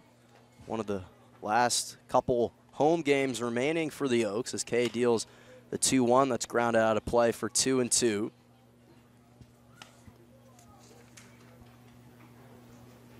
The Boy Scout team as well as the Little League team in attendance, providing extra spark and a nice buzz in the ballpark. An extra spark at Sparky Anderson Field. I had a feeling you might have went that route. Hey, you set me up. Kay deals the 2-2, ripped into right field. Beam will take a couple steps back and make the catch for out number 1. There's something about us that just continually tries to find these puns, although in this case it actually makes sense. They always make sense. They all make sense. It's whether you think they're dumb or not. It always makes sense. We always try to provide some humor and keep our audience and listeners engaged. Don't get me wrong, like I understand baseball isn't the most exciting sport, so sometimes you have to add a little comedic relief to keep your viewers up, right? First pitch from Kay, catches the outside for strike 1. I think it's exciting, but I know that a lot of people have trouble watching 9 innings of baseball, unless there's a little extra element to it. 0-1 to Garrett, runs low for ball 1. Stephen Garrett, first baseman from Azusa Pacific University, lays off the 1-1 outside for 2-1. Also actually one of the most versatile players for the Catch. He played as a batter as well as pitched for the Catch the last time these two teams played, and up until that time actually led the team with a 2.67 ERA as well as batting average as the 2-1 drifts outside for 2-2, was batting above 300. So you combine that with a sub 2.7 ERA. And he's still batting .306, Jonah. A great hitter, grounds one up the middle. Shakin can't get it, and Garrett's on for a second hit of the day. And the Catch have another runner on base. Now batting. Make him 2 for 3 now. Sandman. And Evan Sandman to step in. 7th hit allowed from Kay. He's been struggling to find the strike zone in today's game. Although he only has 1 walk, he's been trying to pitch around batters as opposed to trying to attack them up the middle. The first pitch to Sandman is ripped into right field, but it's just going to drift into foul territory for 0-1. And by the way, going back to Stephen Garrett really quick, you're talking about his ERA. He's currently tied for first on the team with a 3.0. Chris Vargas, the other guy on the team, has a 3.0. The only difference, Vargas has pitched 3 times more innings, 27 versus 9. So overall, it's a little bit of a difference, but still a 3.0 ERA, not too shabby for Stephen Garrett, who's over at first. Garrett's going to quickly run over to second as the pitch drops on the outside for strike 1, and a heads-up stolen base from Garrett. Kay didn't even try looking over at him. How could you? He just started going, and once you're in your windup, there's not much you could do. That was the best possible takeoff. Get over to second base safely. So the big fella has the first stolen base for the Catch. Kay up to Sandman, 0-2, slapped into left center. It's going to drop for a base hit, and runners at the corners for the Catch in the top of the 5th. A nice hit from Sandman makes that the 3rd hit of this inning alone, and with 1 out, now Coach Solis coming onto the mound to have a talk with Kay, or could be the last pitch he throws I believe that he did make a motion over to Joey Garcia in the bullpen, excuse me, which means that maybe Jake Sylvester's time. We'll see, though, what the outcome of this is. Nope, I guess not. I guess he's going to say try to get out of this inning. If not, Sylvester will be taking her place, and Solis is never one to sugarcoat anything. He is always very direct with his players. Now, that's what makes him such a great coach, is he sets these expectations for these players. He gets his points across, and he never sugarcoats it, and everybody respects him because of it. With one away, runners at the corners, Oaks clinging to a 4-2 game, but Kay in a bit of a dilemma here in the top of the 5th. 0-2, runs low for ball 1. And Jonathan Dukoff stepping in, as Jonathan alluded to earlier. Kay's dad provided us an interesting stat on them, which I'll relay after this pitch. The 1-0 is slapped into the hands of Lewis. He can't. He's going to bobble it, try to make the throw over to first. Not going to get there in time. And the Catch are now within 1 run here in the top of the 5th. And it looks like they're going to give him an RBI single. Not going to give Lewis the air at first, so the Catch still with 1 away. Dukoff over at first on the RBI, and Sandman over at second. And now David Solis stepping in once again. And Theron Kay's day will be done. Jacob Sylvester will step onto the mound, but we'll take a short break. Oaks in a tight one, up 4-3 here in the top of the 5th.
Top of the 5th, new pitcher on the mound for the Oaks, Jacob Sylvester, in place for the starter, Theron Kay. He went 4 1/3 inning, gave up 9 hits, 3 runs, all of which were earned, 1 walk and 2 strikeouts. And the big Jacob Sylvester stepping onto the mound, recently committed to Sonoma State in the fall. Congratulations to him. Deals the first pitch upstairs for ball 1. He'll be accompanying fellow teammate Riley Jones, another pitcher as well as second baseman occasionally for the Oaks this season. First pitch was taken up to Seminaris. Sylvester deals the 1-0, up again for 2-0. Oaks leading just by 1, 4-3 in the top of the 5th. Dukoff hit an RBI single that advanced Garrett all the way home. Evan Sandman still over at second. And Seminaris looking to tie the game potentially. Sylvester fires the 2-0, just misses outside, and he's quickly down 3-0. And Sylvester has a good story. 2 years at Iowa Western Community College where he won a national championship for the JC. Went to CSUN, didn't play very well, but he didn't like it. And that was a catalyst. And now future is bright for him up at Sonoma State. 3-0, drops on the outside for 3-1. And that was one of the areas that Sylvester's been looking to improve upon, managing some of those erratic fastballs that would miss the strike zone, but a beautiful pitch just there. Deals the 3-1 low for ball 4. Bases now loaded for the catch with 1 away. Remember, those runners now at second and third, should they come around, will be earned to Theron K. Now batting. Omar Ortiz to step in. As we talked about, the first time these two teams met, he hit a walk-off home run in the bottom of the 9th. And in a grand slam potential opportunity here in the top of the 5th. Seminaris at first, Dukoff at second, and Sandman over at third. And Sylvester looking to get out of this inning. First pitch runs up and away for ball 1. The Catch have responded nicely since the first 2 innings. They've plated 2 runs in the 3rd and now 1 in the 5th. 1-0 from Sylvester, drops over the heart of the plate for strike 1. Travis Craven also warming up now for the Oaks, so a lefty in the bullpen, a righty on the mound. We'll see how short the leash is on Sylvester. Sylvester takes the sign from Castro, comes set on the mound. Working out of the stretch, fires the 1-1, grounded to Lewis at third, bobbles it, throws it to first for 1 out, but it will bring another runner home, and this game is tied. Ortiz with an RBI is able to advance Sandman home. Dukoff advanced to third. Seminaris advanced to second on the fielder's choice. Now batting. But the Catch have tied this game with 2 away in the top of the 5th. And those are the mistakes that we have been talking about the Oaks cannot make. That was a perfect double play ball over at third base. Lewis, though, missed it. And because he missed it, he could only get 1 out over at first, and the Catch were able to tie it up. If the Oaks want to have a chance at the playoffs, those are mistakes they can't make. Kyle Soria steps in, lays off the low pitch for ball 1. And that's another ball that's been hit to Lewis. It won't go down as an error, but mentally in the back of his mind, you know he's looking to redeem himself after a couple costly bobbles. 1-0 to Soria. Catches the outside corner for 1-1. Soria's 0 for 2 with a fly out to right and a fielder's choice. Looking to give the Catch their first lead of the game. 1-1 is popped out of play for 1-2. So the Catch have now plated 2 runs in the top of the 5th, 2 runs in the 3rd. And runners at second and third once again with 2 away. So a big spot here for the Oaks to try and remain tied and give their offense another crack to take the lead. Sylvester fires the 1-2, grounded to Cockrell, and it's just going to drift out of play into foul territory. That was a close one. That was a really close one, Jonah. I wish I could see that again because I think that was fair, honestly, over at first base. I agree with you. From our vantage point, it seemed like it bounced past the first base. That would have enabled it to be fair. And for the Oaks, if that was fair, they have to capitalize on the missed call. Sylvester now ahead in the count. This is a big spot for him, both for his confidence and for this team, trying to keep them tied. 1-2 to Soria. Just drifts up and away for 2-2. That's another close call that seemed like it might have dropped on the outside corner. Some umpires give it to you and some umpires don't. And remember, the zone does change with 2-2 because, or with 1-2 because batters are forced to protect, so umpires will call it differently. Sylvester desperately trying to get out of this inning. Fires the 2-2, skied into left field, and it's just going to drift out of play. Another close call for the Oaks. Ooh, they are getting so lucky. There is someone watching out for this team. I guarantee you, because boy, are the Catch just being tossed up opportunities, and for some reason the Oaks are being very, very lucky in the fact that they are not dropping in these right situations. It seems just imminent that one of these balls is going to drop into fair territory, because especially with the wind blowing steadily out to right, a rip into left field would usually try and keep that ball fair, and there was no chance McFarland was going to get to that, so we'll do it again. 2-2, 2 away. Sylvester fires, grounded to Weinstein at second, tosses it to Sylvester at first for out number 3. Oaks dodge a major bullet, but the catch plate 2 runs on 3 hits, no errors, and 2 left on base. Tied game here at Sparky Anderson Field. Oaks looking to change that when we head into the bottom of the 5th.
Four ball game here in Sparky Anderson Field. Welcome back, everybody. I'm Jonah Malkin. Alongside me is Jonathan Rifkin. Milo Beam to lead off in the bottom of the order for the Oaks. Tied 4-4 with the SoCal catch in the bottom of the 5th. Whitaker's first pitch. Beam bunts it to first, evades the tag, and is safe. So a nice base bunt advances Beam to first, and already the Oaks have a runner in scoring position with his type of speed. Miller. So the runner at first, that was a beautiful, almost follow the leader type thing for Milo Beam. Either the ball followed him or he followed the ball. Either way, that was a really nice bunt, one of the best I've ever seen.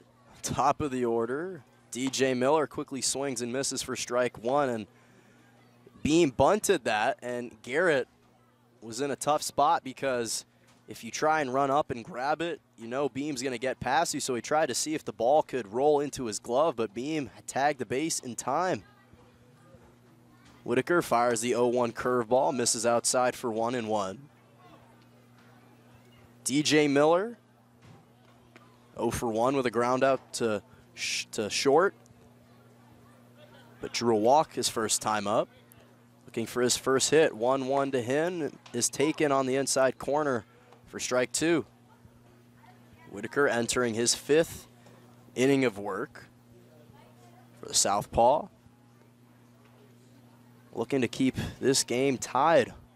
Another nice elusive throw to first. Garrett gonna try and make the play, and he'll toss it to Whitcomb, who'll tag Beam for out number 1.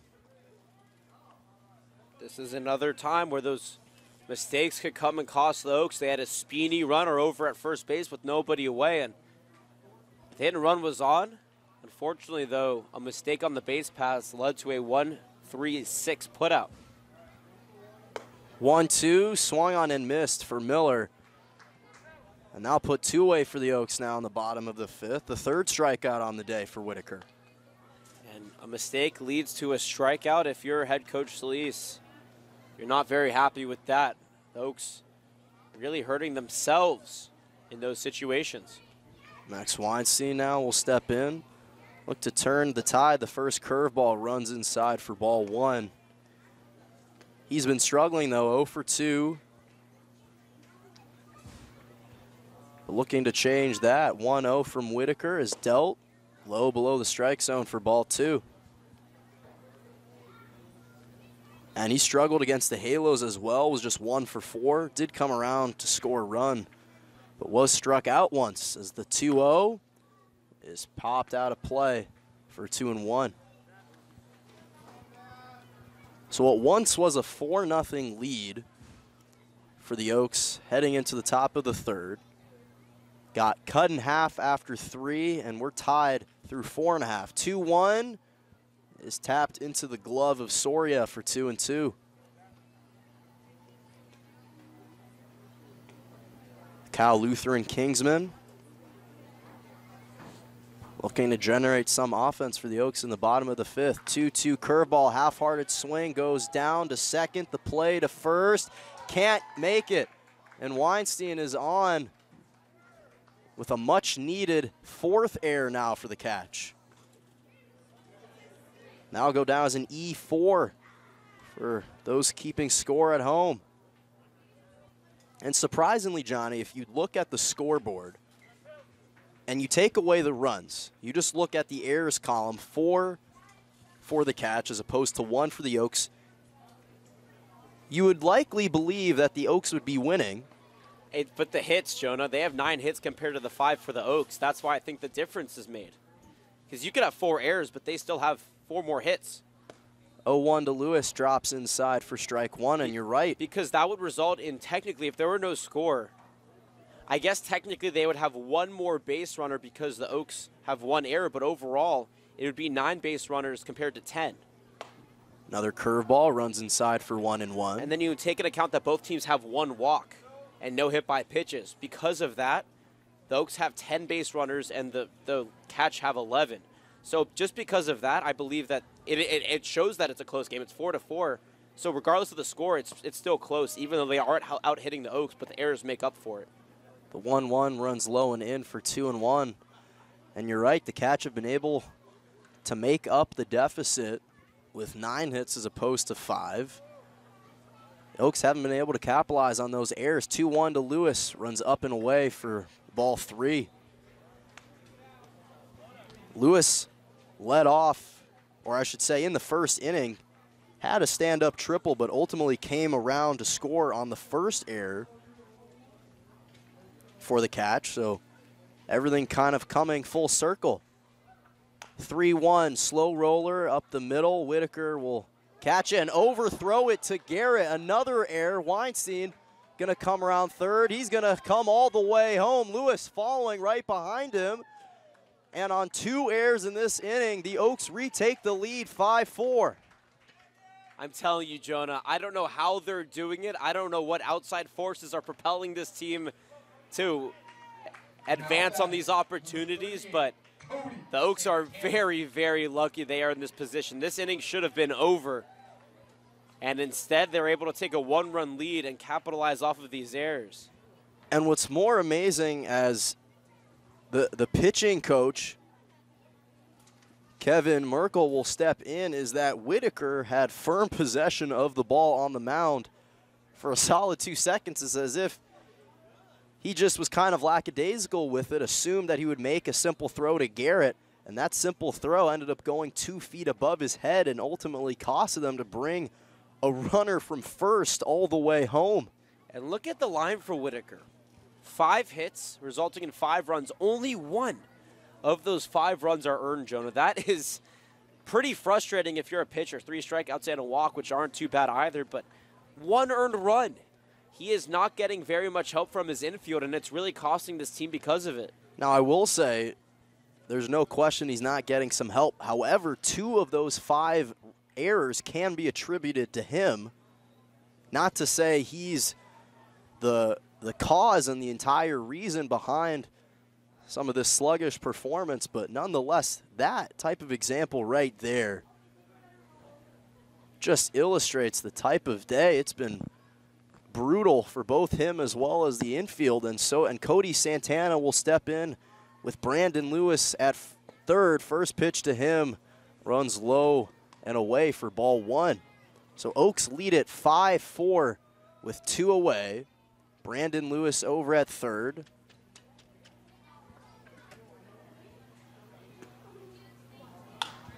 And Santana skies one out of play for 1-1. Santana's 0 for 2 on the day with consecutive flyouts to center. And he was 0 for 3 against the Halos a couple games ago with a run scored. So Oaks, with a bit of luck and help in the bottom of the 5th, have retaken the lead and looking to build on it once more. 1-1 to Santana. Drops on the outside corner for strike 2. Beautiful curve, started up and in, and dropped low and on the outside.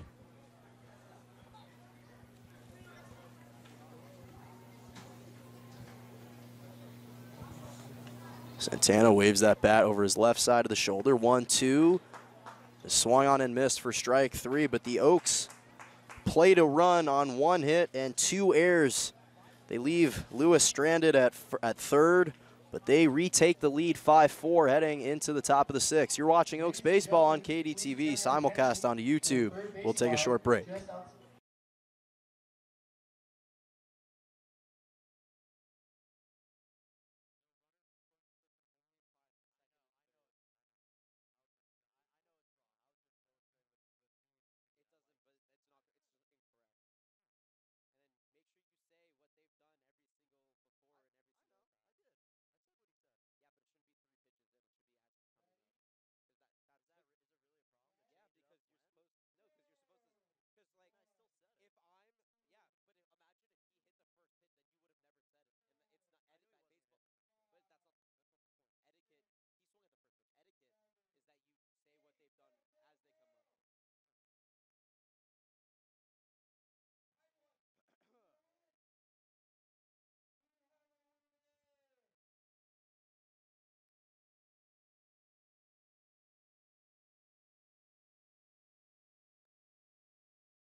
Top of the order for the Catch here in the top of the 6th. They trail the Oaks 5-4 with Grant Robbins, the leadoff man, to lead off once again.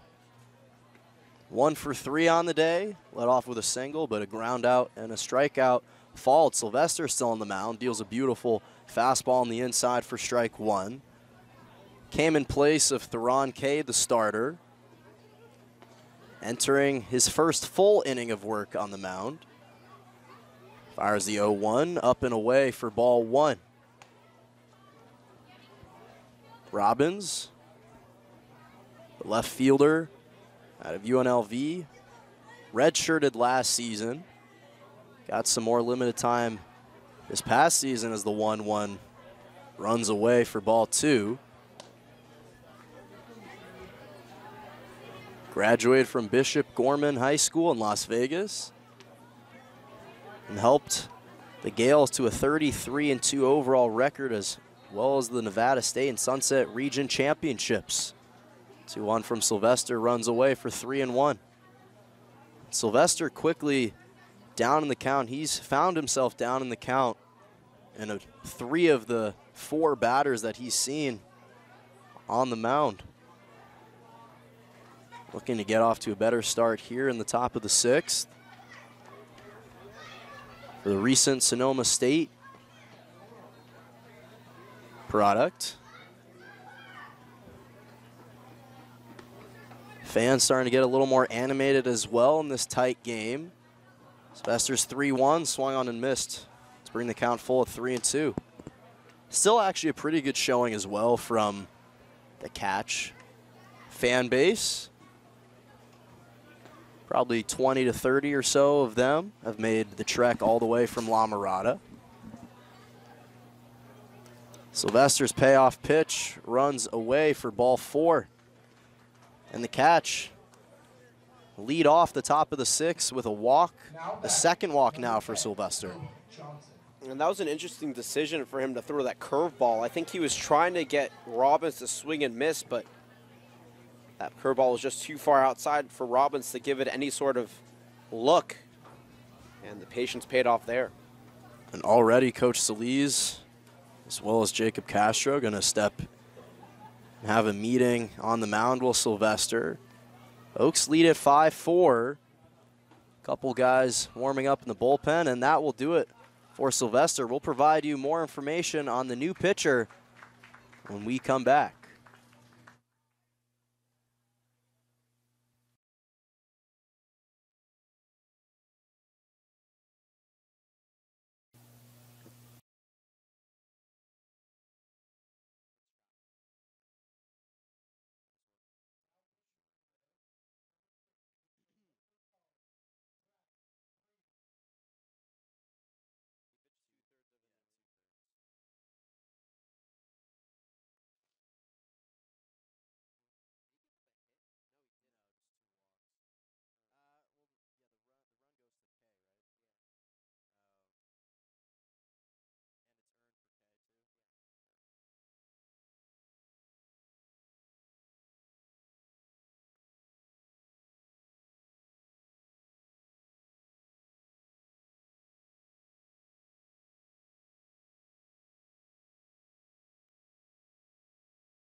Travis Craven, the new pitcher on the mound for the Oaks in place of Jake Sylvester.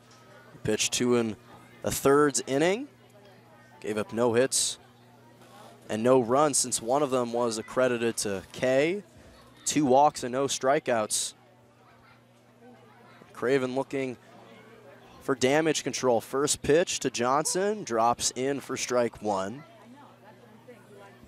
Toby Johnson, 1 for 3 on the day. He's had quite the college career, playing at his 3rd college. Started at Central Arizona College, then transferred to Lower Columbia College until transferring to Arkansas State, Fort Smith. So he grounds another one out of play for 0-2. I should say just Arkansas State University. Robbins over at first on the walk with nobody away. Catch looking to take back the lead from the Oaks in the top of the 6th. Craven deals the 0-2 fastball, just low below the strike zone for ball 1. Craven typically not known for his velocity and has a nasty curveball, 12-6, but throws for precision and placement. As he deals the 1-2, that's just hit into opposite field for a base hit. And the Catch have runners at first and second with nobody away to get things started in the top of the 6th. Now batting, number 3, Shea Whitcomb. That hit will advance Robbins over to second, with Shea Whitcomb to step in. He's had a phenomenal day, 2 for 3. He's come around and scored as well for the shortstop. That will play at UCSD in the fall. Craven checks the runner at second, fires the first pitch low below the strike zone for ball 1.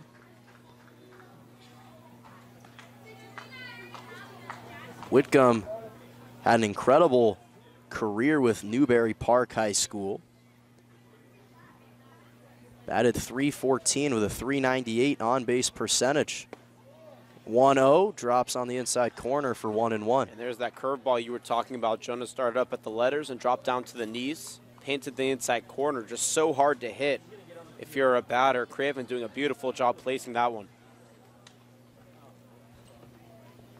Whitcomb also had 25 RBIs and 55 hits in his career at Newberry Park. Craven fires the 1-1, low and outside for ball 2. So 2-1 the count. Johnson over at first, Robbins at second, with nobody away in the top of the 6th. Crowd getting a little anxious here at Sparky Anderson. 2-1 from Craven is dealt low and inside for ball 3. Want to take this time to thank our sponsors. Roadrunner Shuttle, taking us to and from all of our away games. Stephen Joseph Sweet Orthopedic Surgeon, Cronies Bar and Grill, and Jimmy John's. We appreciate all the support you give the Oaks, and the Oaks appreciate all the support you give them. 3-1 from Craven is dealt way inside, and the bases are loaded now for the catch. First walk on the day issued from Craven, and the big bat of Stephen Garrett to step in with bases loaded. Now batting, number 20, Stephen Garrett. And consistency, Johnny, is one of the areas I think that's been an Achilles heel for the Oaks, and they're putting that on full display here. As Craven deals the first pitch, Garrett pops it into shallow right field. Beam is going to get underneath it to make the catch, tagging from third, and coming home is Robbins. Johnson will advance to third, and the game seems to be tied. David Solis will have a quick discussion with the home umpire. I think they're saying that he may have left early. And if he left early, that's why Castro threw that ball over to Lewis. And that's technically 2 outs because on the advancement, Toby Johnson would have to go back to second. But nonetheless, no, we'll see if the umpires have a conversation about it. Because if they do overturn it, that's a big deal. No, I guess they're not.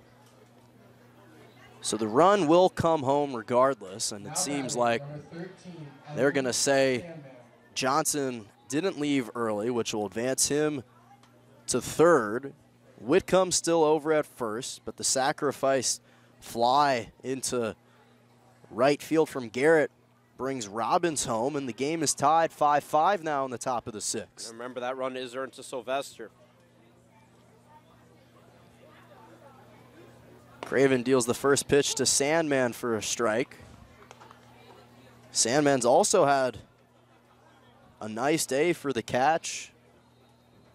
1 for 1 with a sacrifice RBI, a walk and a run scored. 0-1 to him, drops on the outside corner for strike 2. Another beautiful curveball that we've alluded to.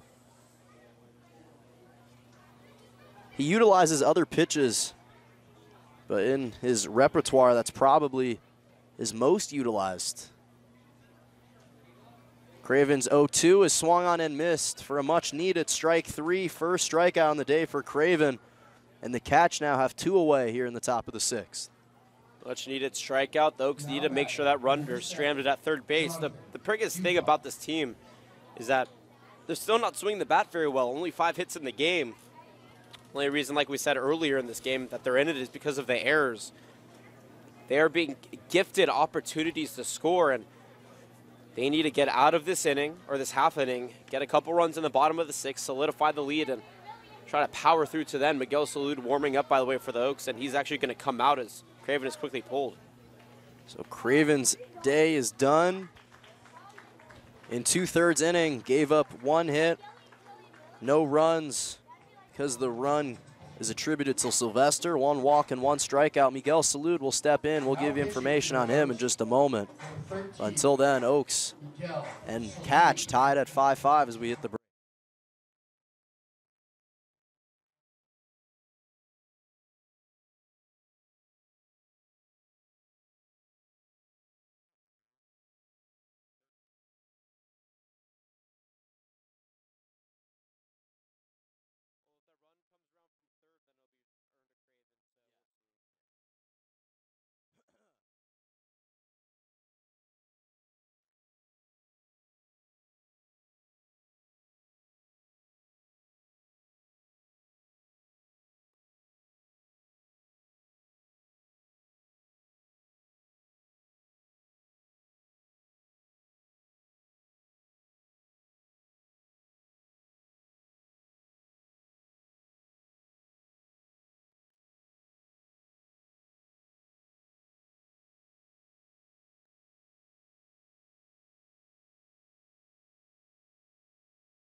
Welcome back, everybody, to Sparky Anderson Field. Oaks and Catch knotted at 5 apiece.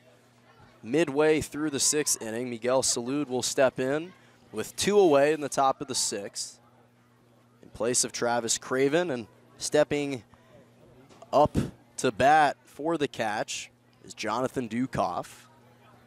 With runners at the corners in a tie ball game, first pitch from Salud runs up and away, or up and in for ball 1.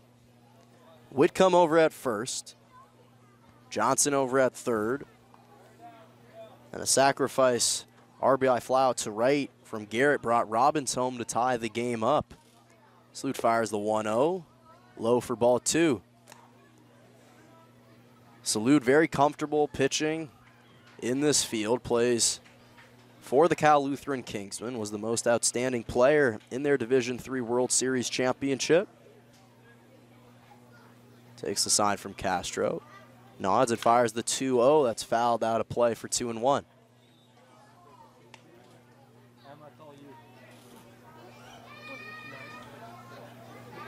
And Jonathan, you mentioned before the break how the Oaks have been struggling to generate hits, just 5 in this game. They only had 5 throughout the entire game the last time these two teams played. Yeah, they need to start seeing the field a little bit better if they want to win this game. 2-1 from Salud is just tapped into the Catch dugout for 2-2.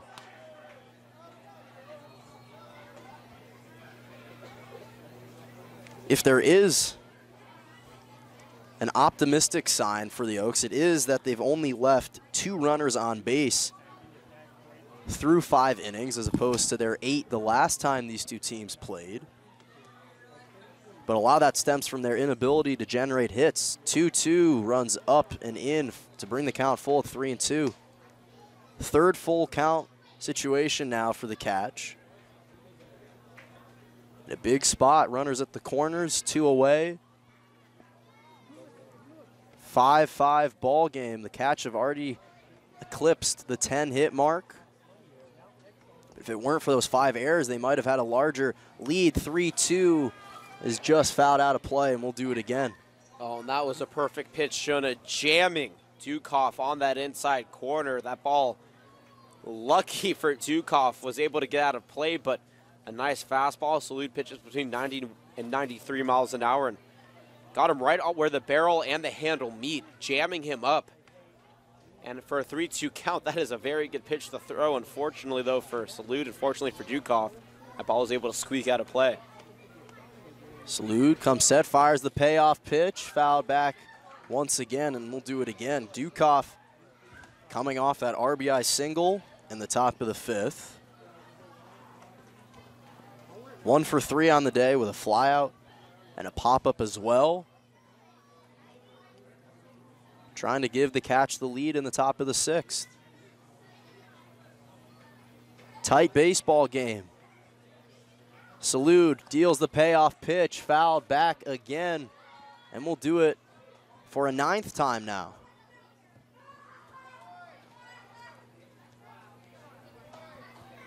Ninth pitch of this batter pending.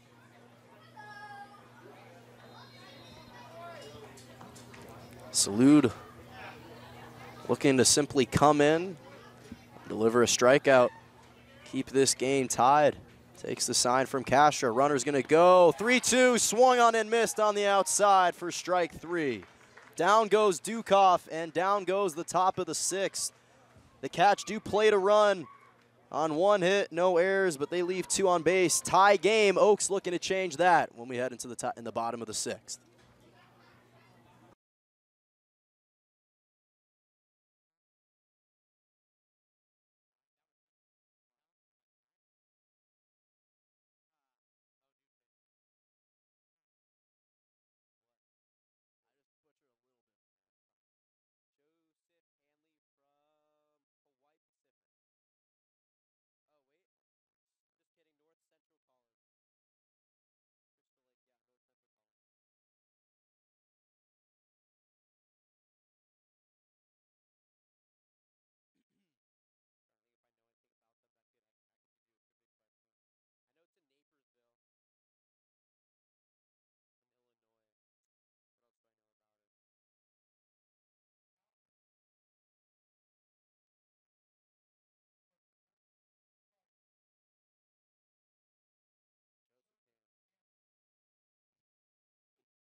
Bottom of the 6th we go. Welcome back, everybody. Chase Cockrell to lead off. First pitch from the new pitcher is up and in for ball 1. That's Joseph Hanley, who steps in place of the starter, Zach Whitaker, who went 5 innings, gave up 3 hits, 5 runs, 1 of which was earned, as the 1-0 is grounded out of play for 1-1. Also had 1 walk and 4 strikeouts, but Hanley, entering his sophomore year at North Central College from Crystal Lake, Illinois, fires the 1-1, swung on and missed for strike 2. He actually played for the North Central College's junior varsity team last year, so looking for a promotion here as the 1-2 swung on and missed for strike 3. Quickly, he has his first strikeout. Now batting, number 36. With Jordan McFarland stepping in. McFarland has played extremely well up until getting himself caught in a pickle. First pitch to him. Curveball just misses for ball 1. 12-6, just dropped below the strike zone. McFarland also came around ultimately to score in the second. 1-0, grounded to Ortiz at third. The throw to first in time for out number 2. Quick strikeout and 5-3 putout puts 2 away for the Oaks. In the bottom of the 6th, Sam Shakin will step in the 7th spot. Oaks and Catch tied 5-5 in game 2 of 3. The home and home began today, but they'll travel to La Mirada to play the 3rd and final game tomorrow. The 0-0 clips the inside stomach of Shakin. That's the first pitch to hit a batter, and he'll be walked over to first. Perhaps this can kind of provide a spark for the Oaks. Once again, something about 2-out situations just enables the Oaks to get on base by any means necessary. And Jacob Castro will step in 1 for 2 with a fly out to right, an RBI single, stolen base, and a run scored. Shaken over at first. Hanley comes set, fires the first pitch. That's sliced into the Oaks dugout for 0-1. Castro, catcher out of UC Irvine, one of 3 catchers for the Oaks, along with Zane Willems and Juan Gonzalez. Recent high school grad from Rio Mesa High School, but has shown his maturity and growth throughout this entire season and has been a reliable catcher for Solis. See pops the 0-1 just above the Oaks dugout for 0-2. Big game for the Oaks. All these games, I should say, down the stretch are important because with Santa Barbara Foresters foregoing their playoff spot, that leads the next best team in the Central Division to take that spot. And right now, the Oaks and the San Luis Obispo Blues fighting for that final spot as the 0-2 runs up and away for ball 1. And although by the looks of it, the Catch are unlikely to make the postseason, they're still playing extremely hard and looking to play the role of spoiler against the Oaks. So Shaken over at first, 2 away.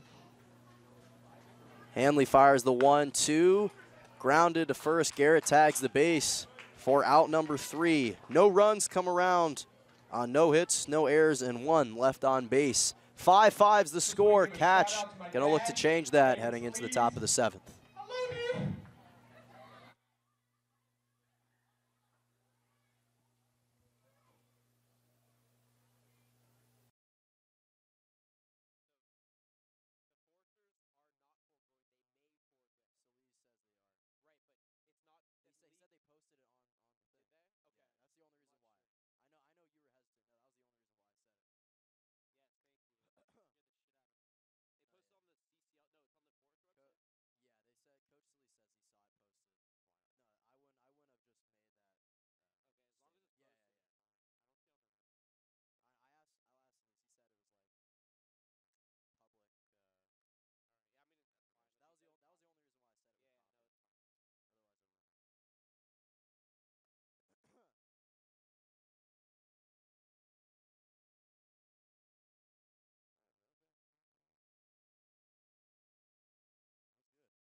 Now batting. Tie game, 5-5. Seminaris. Heading into the top of the 7th, I'm Jonah Malkin for the 7th, 8th, and 9th innings. My broadcasting partner, Jonathan Rifkin. Welcome, or thank you, Jonah. Great job as always. Welcome to those who just tuning in. 5-5 our score, top of the 7th. Adam Seminaris digs in. First pitch at curveball on the outside corner for strike one. Miguel Salud back on the mound. Faced one batter in the 6th, struck out Dukov. From Manila, Philippines. Phenomenal young player. Was the most outstanding player of the Division III playoffs. Deals the 0-1 inside for ball one. On the day for Seminaris, 1 for 2 with a single, a ground out, and a walk. 5 runs, 10 hits, 5 errors for the Catch. 5 runs, 5 hits, an error for the Oaks. Salute another Division I talent on a Division III team. Because he's from the Philippines, he had trouble getting a Division I scholarship. 1-1 runs up and in for ball number 2. Omar Ortiz and Kyle Soria all due up in this inning. 7, 8, 9 batters for Coach Peters' squad. In a battle here at Sparky Anderson, Salud deals the 2-1. Cut on hand missed for strike number 2, and that evens the count. And Salud, part of his game is deception. He is so good at keeping batters off balance. He'll have that slow windup and then that arm action that is just so quick. His fastball is very hard to catch up with. Castro gives the sign to Salud. He toes the rubber, peers and fires the 2-2. Ripped back up the middle. Weinstein will get it. Nope, it'll elude his glove into center field for a base hit. Seminaris lead things off here in the top of the 7th inning with a base hit. 1 runner on. Nobody away. 11th hit of the day for the Catch. A very nice offensive outing for them, but don't have much to show for it. Only 5 runs. Both teams with 5 runs up on the board. Omar Ortiz digs in. 0 for 2 with a strikeout, an RBI, ground out, and he reached on an error back in the 4th inning. Big spot for Ortiz. Go ahead run at first. Nobody away. Oaks in middle play or double play formation in the middle infield. First pitch runs inside for ball 1. Unfortunately, they haven't been able to capitalize on some of those double play formations. Lewis bobbled a couple. Could have prevented some more runs from coming around. Salud digs in from the stretch. Tosses the 1-0 in. Cut on and missed for strike number 1, and that evens the count. Lay of the land for you here for the Oaks. Milo Beeman in right, DJ Miller in center, McFarland in left. Cockrell at first, Weinstein at second. Shaken short. Over third base is Brandon Lewis behind the dish. Jacob Castro on the mound. The Oaks' 4th pitcher of the day, Miguel Salud. Ortiz digs back in. The 1-1 runs up and in for ball 2. 2 balls and a strike. Salud, like I mentioned, the most outstanding player of the Division III championship Cal Lutheran team. Pitched a shutout as the closer, or not a shutout, but pitched 6 shutout innings as the closer in all 3 games to win. 2-1, cut and missed for strike number 2. And you see why he's so good. Between the slow windup and the quick arm action, his placement is phenomenal. 91 to 93 mile an hour fastball. He has a curveball as well. And a nice changeup that is at 78 miles an hour, so almost like a slower fastball. Comes set, Nas deals the 2-2. A 2-hopper to Shaken at short. Underhand throw to Weinstein at second. The relay to first in time. And the Oaks turn a beautiful 6-4-3 double play and eliminate the base runners. Just like that, there are 2 outs up on the board. Nice play from Shaken. Saw the ball coming right to his glove at short. Made a quick toss over to Weinstein. Was able to quickly turn it around to Cockrell for a nice double play. Shaken and Mayu, the best on the left side of the field for the Oaks. Weinstein, the best on the right side at second base, and you see them doing their thing right there beautifully. Kyle Soria in the number 9 spot steps in. Go for 3 on the day. Slow hopper over to second on the first pitch. Salud covers first as he will beat him out. For out number 3, no runs, a hit, no errors, nobody left on base. We're through 6.5, which means we're at the 7th inning stretch. Grab a nice cold beverage and something you enjoy to eat and enjoy the rest of this game. We have a tight one, 5-5 our score, bottom of the 7th after this.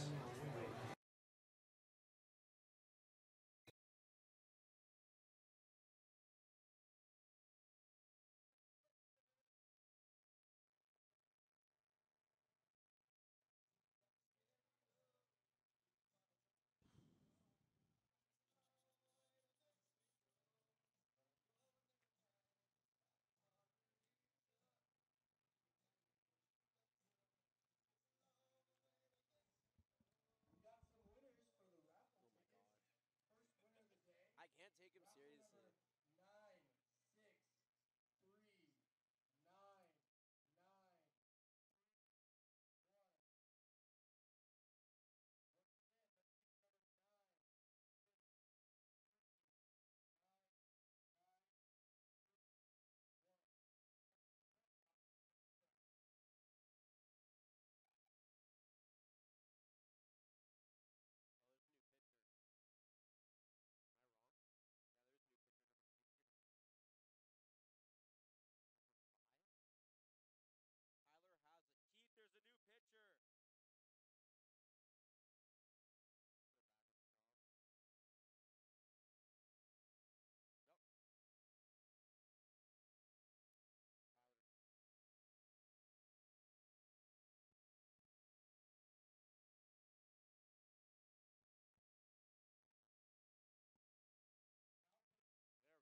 9-1 and 2 hitters in the bottom of the 7th due up for the Oaks. Welcome back, everybody. Jonathan Rifkin, Jonah Malkin, Oaks Baseball on KDTV.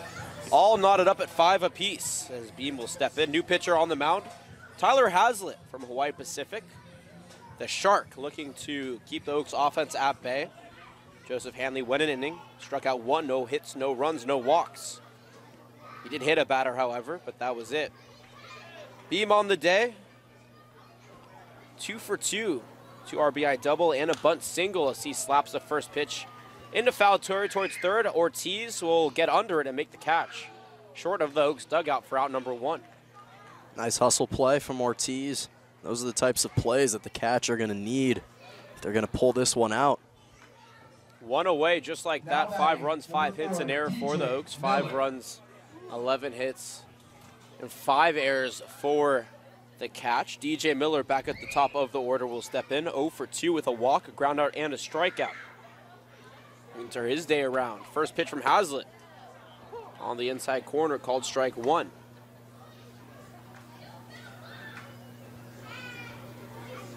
Bullpen still alive and well here for the catch. 0-1 runs outside, even in the count, 1 ball and a strike. For the Oaks, Jackson Simonsgaard, the southpaw, warming up.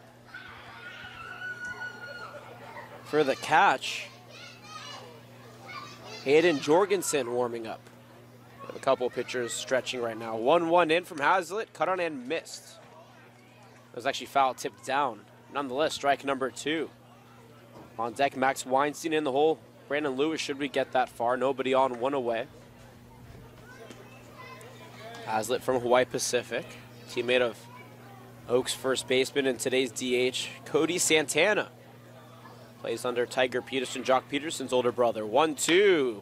Slap towards third on the second hop. Ortiz underhands the glove and throws it over to first in time for out number 2. Nice job from Ortiz, anticipating that ball and making the easy out. Ortiz really contributing nicely in this inning. Caught a pop-up near the Oaks dugout, now making the play. Stepping up in a major way for the catch. And you see why he was one of the 3 catch all-stars. Max Weinstein, one of the 5 Oaks all-stars, digs in. 0 for 3 on the day with the run scored. He reached on error in the last inning. Takes the first pitch on the outside corner for strike 1, a curveball. Nice movement there from Hazlitt. 5 runs apiece here in the bottom of the 7th. The catch trying to salvage whatever left of the season they have. By the way, for Tyler Hazlitt, in 13 innings pitched, he has a 9.69 ERA. It doesn't look like that here with the way that he's mowing down the Oaks, but that one runs away for ball 1, 1-1 the count.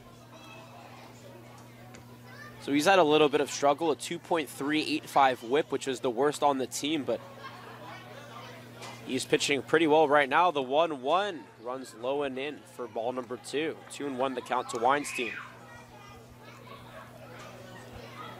Lewis waiting for his turn on deck with 2 away. Weinstein, the second man up in the order for the Oaks. Has it deals the 2-1. Slapped to short. Whitcomb over to Garrett for out number 3. Oaks retired in order. No runs, no hits, no errors. Nobody left on base. We're through 7 full here from George Sparky Anderson Field. All knotted up at 5.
Bob.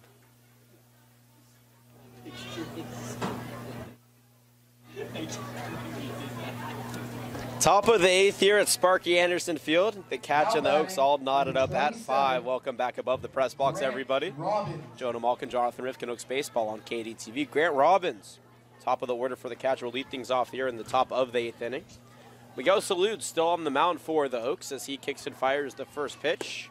4 strike 1 on the outside corner. A nice change up there to get that bat started. On the day for Robbins, 1 for 3 with a walk, a run scored, a strikeout, a groundout, and a single. From the UNLV running Rebel, the 0-1 runs low and away for ball number 1. 5 runs, 11 hits, and 5 errors for the visiting SoCal Catch. 5 runs, 5 hits, and an error for the home Oaks. They'll be headed to La Mirada to take the Catch in Biola University tomorrow. 1-1 in from Salud. 2 hopper to short. Shaken gets it and fires it over to first in time for out number 1. Another great play from Shaken, showing why he's so reliable, especially over at short. Now batting. Toby 10, Johnson. Toby Johnson. From Arkansas State, the Red Wolf will step back in. 2 for 4 on the day with a flyout, a bunt single, a run scored, a groundout, and a single under his belt in that order. The first, the third, the fourth, and the sixth are the innings that he's been up. The lefty digs in. As Salud on the mound deals the first pitch, cut on and missed for strike 1, a high fastball. Johnson was out in front of it for strike number 1. Simonsgaard still warming up in the pen for the Oaks. And he will look to likely do some damage control for the rest of this game if Solis chooses to keep him in or to put him in. We'll see those Salud pitching very well. 0-1 runs outside. He's in his second full inning of work. He's only given up 1 hit. No 1 strikeout. No runs, no walks. Philippine native plays his college ball here at Cal Lutheran. Comes set on the rubber from the stretch. Pearson fires the 1-1 on the outside corner, taken for strike number 2. Beautiful 88 mile-an-hour fastball on the outside. Especially for left-handed batters, that's so tough to try and take a chance making contact with it. 1 ball, 2 strikes, 1 away here, top of the 8th. Johnson digs back in, and the 1-2 runs way outside for ball 2. Salud wanted to keep that pitch away, but got away from him on the release. That evens the count. Simonsgaard is done warming up in the pen. I'd assume that Solis may actually take him out after this at-bat. He'll often do that just to keep his pitchers loose. The 2-2 in. Cut on and missed for strike 3. Down goes Johnson, the second strikeout on the day for Salud. 6 total for the Oaks. And there's 2 away now. Beautiful pitch on the inside and Number 3, Shea forced Whitcomb. Johnson in a jam. Now the big bat of Shea Whitcomb will step in. 2 for 3 on the day. 2 singles, a run scored, a fly out, and a walk from the UCSD Triton. Digging in now. Salud deals the first pitch into Castro. Low and away for ball 1. Lay of the land for you here for the Oaks. Beeman right. Miller in center. McFarland in left. That's the outfield. The infield here. Lewis at third. Shaken at short. Weinstein at second. Chase Cockrell at first. Jacob Castro, behind the dish. And Miguel Salud on the mound. Comes set. Toes the rubber and fires the 1-0. Skied but out of play. Now even the count of 1 ball and 1 strike. The Oaks open up a 4-game road trip tomorrow. They'll be in La Mirada to take on the Catch in the final game of the season series.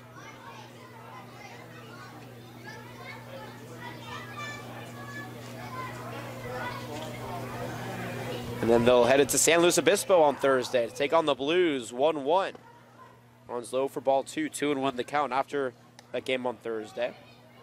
They'll head to Santa Barbara to take on the Foresters on Friday. Finish off their road trip in Pasadena on Saturday. That's an early game. Then the Oaks will actually be off the Angels Stadium right after to be Mike Scioscia's guests and watch the Angels take on the Red Sox. 2-1, crack towards third, but out of play. That'll even the count. The Oaks will get to go on the field during batting practice and talk with the Angels. Mike Scioscia, of course, the owner of the Conejo Oaks and our boss, inviting the team on his behalf. Oaks will get a suite for the game where they'll be provided food, and we're going to do our best to get the rights to live stream the batting practice. Rights currently pending. 2-2, a curveball waved foul. We'll do it again. So, again, no promises on that, but if we do get the rights from the Angels during the batting practice when the Oaks are on the field, we'll do our best to have a live stream set up so parents can see their kids on the Oaks enjoying a little bit of time with some of the baseball's finest. And even those just fans, it's kind of fun to do a little Oaks game day from Angel Stadium. Whitcomb digs back in. Salud deals the 2-2. Slap towards third, but into the Oaks dugout. And we'll do it again for a third straight time at 2 balls and 2 strikes. 5 runs apiece. 11 hits, though, for the Catch on 5 errors. 5 hits for the Oaks on 1 error. And they have been gifted this game thus far because the Catch have been really beating themselves. Salud once again. Pearson fires the 2-2. Skied into center field. Miller will run up on him to make the catch for out number 3. No runs, no hits, no errors. Nobody left on base. The Catch are retired in order here in the top of the 8th. To the bottom we go. All knotted up at 5 apiece. You're watching Oaks Baseball on KDTV. Simulcast it onto YouTube. We'll be right back. We have another giveaway.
Bottom of the 8th, Oaks half of the order. New pitcher on the mound as Brandon Lewis steps in. Talon Thomason from Fresno City College comes in place of Tyler Hazlitt, who went an inning. No runs, no hits, no walks, no strikeouts. As the first pitch into Lewis is a grounder to Johnson over at second for out number 1. Lewis on the day before that was 1 for 3. Now he's 1 for 4 with a triple and a run score. Now batting, number 38, Cody Santana. Cody Santana steps in. By the way, Talon Thomason, the brother of Tucker Thomason, who's on this team, also at Fresno City College. New third baseman also is Mitchell Booman, coming in place of Omar Ortiz. Give you the rest of the lay of the land here in just a moment. The first pitch into Santana. He's taken for strike 1. Santana on the day, 0 for 3, 2 flyouts to center and a strikeout under his belt.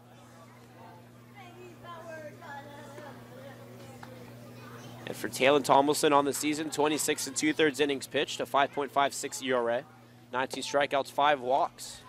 0-1 runs low for ball 1. That evens the count.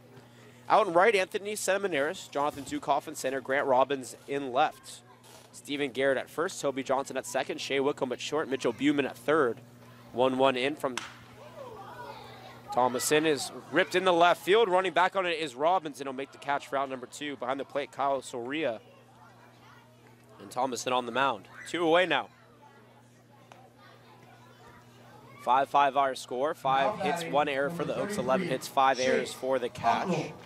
Chase Cockrell steps in now in the number 5 spot on the day. 1 for 3. Single. And 2 strikeouts under his belt, looking to turn around his misfortunes. Thomason on the rubber. Takes the sign and deals the 0-0. Cut on and missed for strike 1. Beautiful pitch from Thomason that had that late tail at the end that drifted outside of the plate that catches Cockrell swinging. The Oaks have a couple of pitchers warming up, including start closer Robbie Medell. That pitch taken on the outside corner for strike number 2. Alonso Garcia also warming up for Salisa's squad. Cockrell digs back in. 0-2. Slapped foul against his leg, and we'll do it again. A 91-mile-an-hour fastball. Oaks finally seeing a little bit of velocity from these Catch pitchers. And they've really struggled against lower velocity pitchers. You put a guy up there who pitches 93 to 95, and this team bats better than a guy who pitches 83, 84 with a 68, 69-mile-an-hour curveball. Thomason deals, though, 2, taken a little bit outside for ball 1. Next home game for the Oaks will be on Sunday at 12 o'clock against the Ventura County Pirates, an interleague game. Then on Monday, the Oaks will be home against the Santa Barbara Foresters. The 1-2, cut on a miss for strike 3, and just like that, the 8th inning's over. No runs, no hits, no errors, nobody left on base, a ground out, a fly out, and a strikeout through the inning. 5-5 our score. To the top of the 9th we go. You're watching Oaks Baseball on KDTV. We'll be right back.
Top of the ninth and a fun contest here between the Conejo Oaks and the SoCal Catch. Welcome back, everybody. Jonah Malkin, Jonathan Rifkin, Oaks Baseball on KDTV. Alonso Garcia from UC Irvine taking over on the mound for Miguel Salud. Went 1 inning. Check that, he actually went 2 1/3 innings. My mistake. 1 hit, 2 strikeouts, no runs, no walks. 5-5 apiece. Alonso Garcia trying to do some damage control here as Steven Garrett steps in and grounds the first pitch foul for strike 1. Garrett in the cleanup spot on the day, 2 for 3 with an RBI single, or 2 singles, an RBI, a stolen base, a run scored, RBI, sac fly, and a fly out. 0-1 from Garcia, tails out way from the strike zone. Evens count 1 ball and a strike. The Oaks have 2 pitchers warming up. Jackson Simonsgard still warming up from Oxnard College, and Robbie Medell, the best closer in collegiate baseball, or in summer collegiate baseball, I should say, from the University of Arizona, waiting on deck. The 1-1 runs low, 2-1 the count.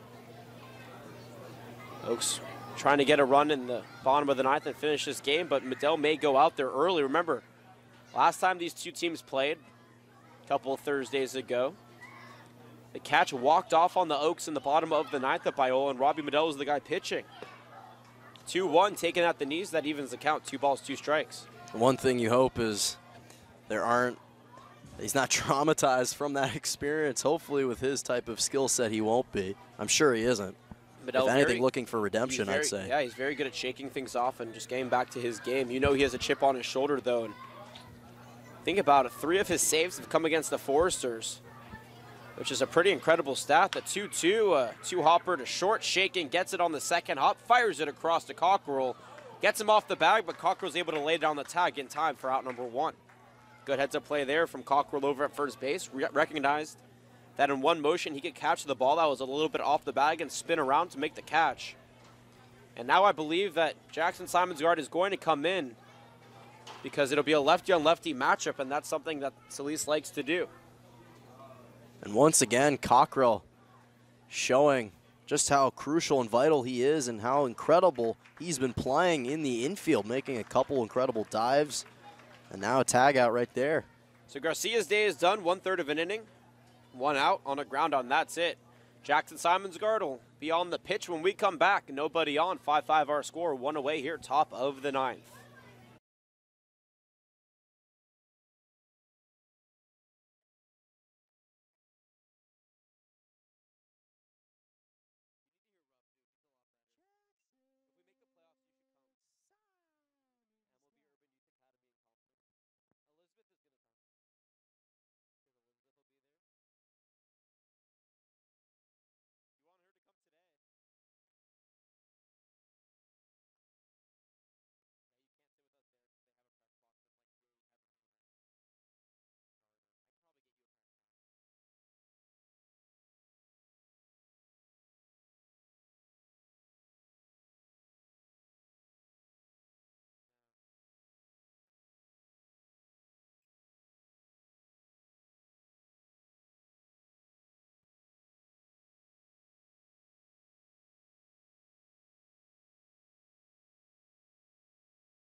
Jackson Simonsgard steps in for the Oaks on the mound as Evan Sandman digs in for the catch and takes the first pitch away for ball 1 on the day for Sandman, the Dallas Baptist product.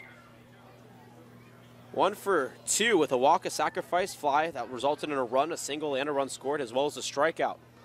Simonsgard in relief here deals the 1-0, low for ball 2.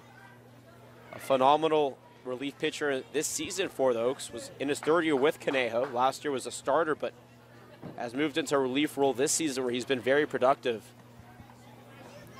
He's done a really, really good job against opposing teams. 2-0, runs low for ball 3, and The last time we saw him, he threw 6 straight balls and then struck out 6 batters. So he does start out a little bit inconsistent at the beginning, but overall is able to work back into his flow, and he's very successful because of it. 3-0, swung on a miss for strike number 1. 5 runs, 5 hits, and error for the Oaks. 5 runs, 11 hits, 5 errors for the catch. Simonsgaard started his college career at Ventura College, now at Oxnard College. Actually cut open his hand 2 years ago doing dishes on a plate that broke. That had to sit out for a while. 3-0, runs away, and Sandman draws a walk here with 1 away. 1 walk now on the day for Simonsgaard in the first batter he's faced. That'll bring up Jonathan Dukoff, 1 for 4 on the day, a pop out, a fly out, an RBI single, and a strikeout. Runner on first, the go-ahead run. The Oaks in double play formation in the middle infield. Weinstein at second and Shaken at short. Have already turned a couple of beautiful double plays today. Looking to do it again if they're given the opportunity. There is a pinch runner, by the way, as Jonathan Dukoff steps in. Catch, number 4, Nate Picada. It's Nate Picada from William Jewell College. In his second year with the team as well. Has yet to see any time against the Oaks, but here has an opportunity to be that go-ahead run over at first base. Simonsgaard checks him over at first. Dukoff digs in. Castro gives the sign, and Simonsgaard deals the first pitch. Bunt shown, pulled back, taken for strike 1. Castro really alert on that pitch. Sprung up really quickly in case Picada was thinking about going to second. Simonsgaard shakes off the first pitch, checks that runner at first. Picada with a bit of speed. Simonsgaard will try to keep him close. 0-1, cut on a miss for strike 2, a high fastball. Placed perfectly over the heart of the plate. Had Dukoff a little bit under. Now Simonsgaard in the driver's seat in this at-bat. 5-5 our score. Sun beginning to set behind us. And this is almost similar to what happened last year, but a very different score. The Oaks and the Catch played a game last year here at Sparky Anderson towards the end of the season, and it was called Due to Darkness. The difference, though, the Oaks were up 19-4. 0-2 from Simonsgaard, cut back against the screen, and we'll do it again. Now, Darkness likely won't be called until, I would say, close to 8 o'clock local time. 7:36 right now. Cal Lutheran with no lights, and that's not due to Cal Lutheran. It's actually the Homeowners Association would not allow Cal Lutheran University to put up lights. And so that affects a lot of different things. And if that does happen, the Oaks may have to go to La Mirada tomorrow early as the 0-2 runs up and away for ball 1. Because the teams play one more time, if this game is called due to darkness tonight and both teams say, we want to finish it out, that means that tomorrow the Oaks will have to come early to La Mirada, finish out the game, and then play the second game against the Catch at 5 o'clock. Last year that happened once with the Oaks against the Slow Blues. The game got called due to darkness when the Oaks went up to Slow. They finished out the first game and then played the second game. Simonsgaard deals the 1-2 upstairs. That evens the count, 2 balls, 2 strikes. Good eye from Dukoff, too, not to be enticed from that upstairs curveball. Stays patient, disciplined in the batter's box, and now putting himself in a good position, even in the count, 2-2. 2 balls, 2 strikes, 1 away, 1 on here. 5-5 our score, top of the 9th. Medell waiting patiently in the bullpen for the Oaks. Runner goes, the pickoff. Cockrell over to Shaken, and they are able to get Picada on the 1-3-6 putout, and that eliminates that base runner. Simonsgaard doing a very good job with that elusive pickoff attempt, and the Oaks are able to capitalize on the Catch mistake. Oaks giving the Catch a little bit of their own medicine because the Catch were able to get out 2 base runners for the Oaks. McFarland as well as Beam for a major out with the bases cleared. 2-2 to Dukoff, cut on and missed for strike 3. Down goes Jonathan Dukoff. And we are done with the top of the 9th. No runs, no hits, no errors, and nobody left on base. The Oaks looking to do what the Catch did to them the last time these two teams played with a walk-off in the bottom of the 9th. We'll see what happens. Fasten your seatbelts. We're going down to the wire. 5-5 our score on the other side of the break.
Jordan McFarland in the number 6 spot leads things off here in the bottom of the 9th inning for the Oaks. Welcome back, everybody.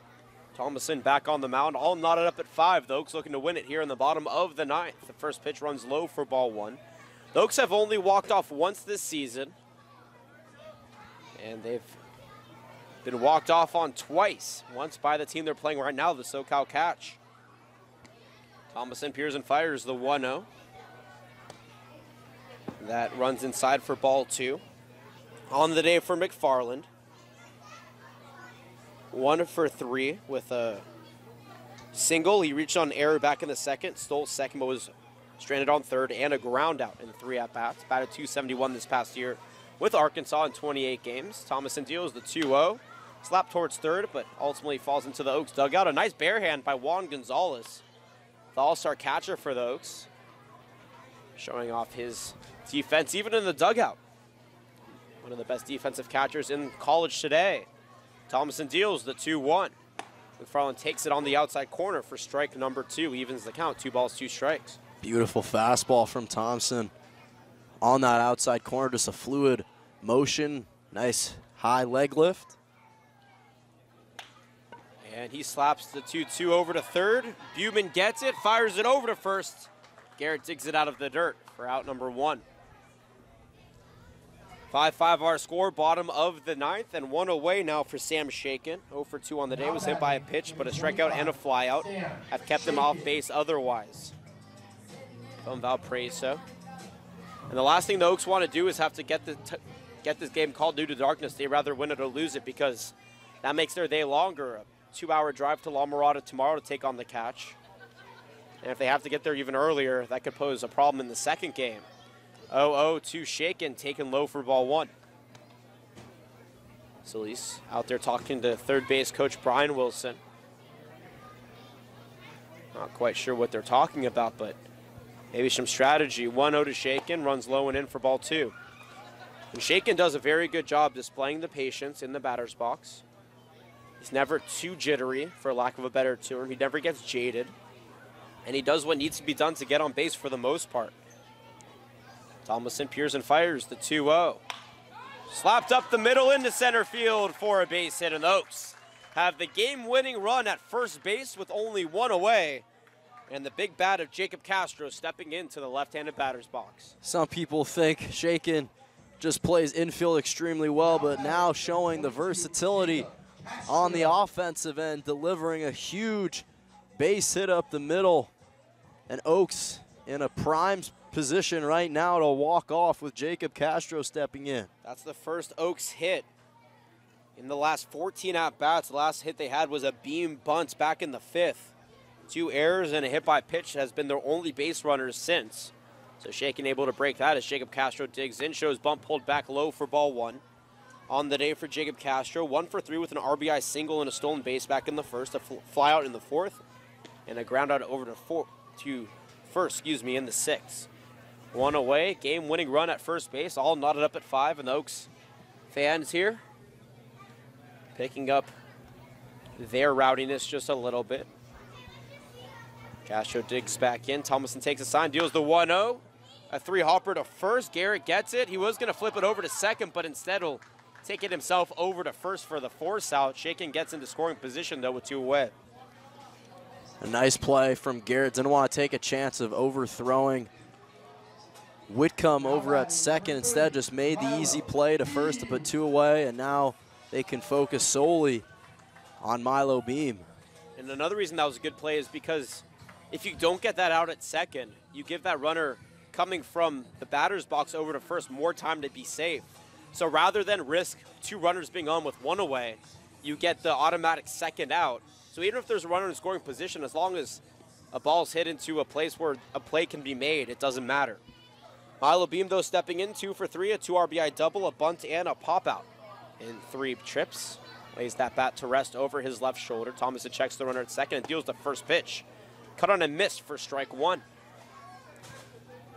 Oaks trying to avoid extra innings if possible. 5-5 our score. 6 hits, 1 error for the Oaks. 11 hits, 5 errors for the Catch. Game-winning run, 180 feet away at second base. 0-1. Ripped towards first, but out of play, and now Beam will have to protect down in the count. No balls, 2 strikes. Crowd buzzing still on both sides.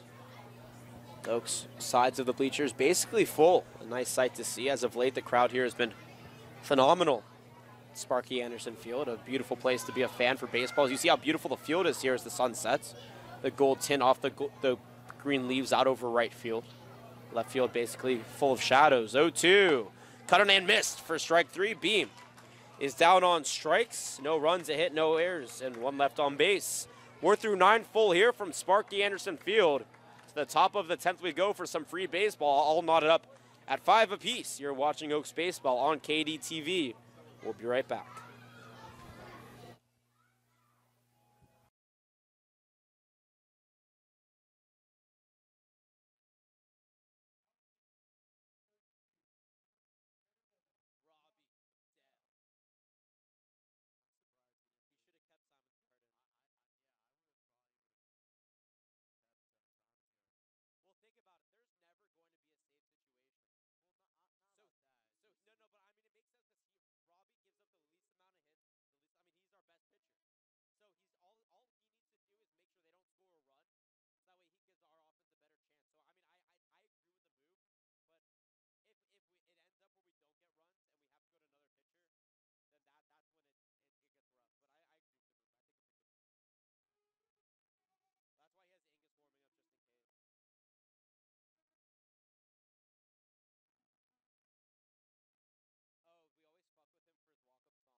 Seven, 8, 9 due up here in the top of the 10th inning. Welcome back, everybody. Jonah Malkin, myself, Jonathan Rifkin, happy to be with you all on the call.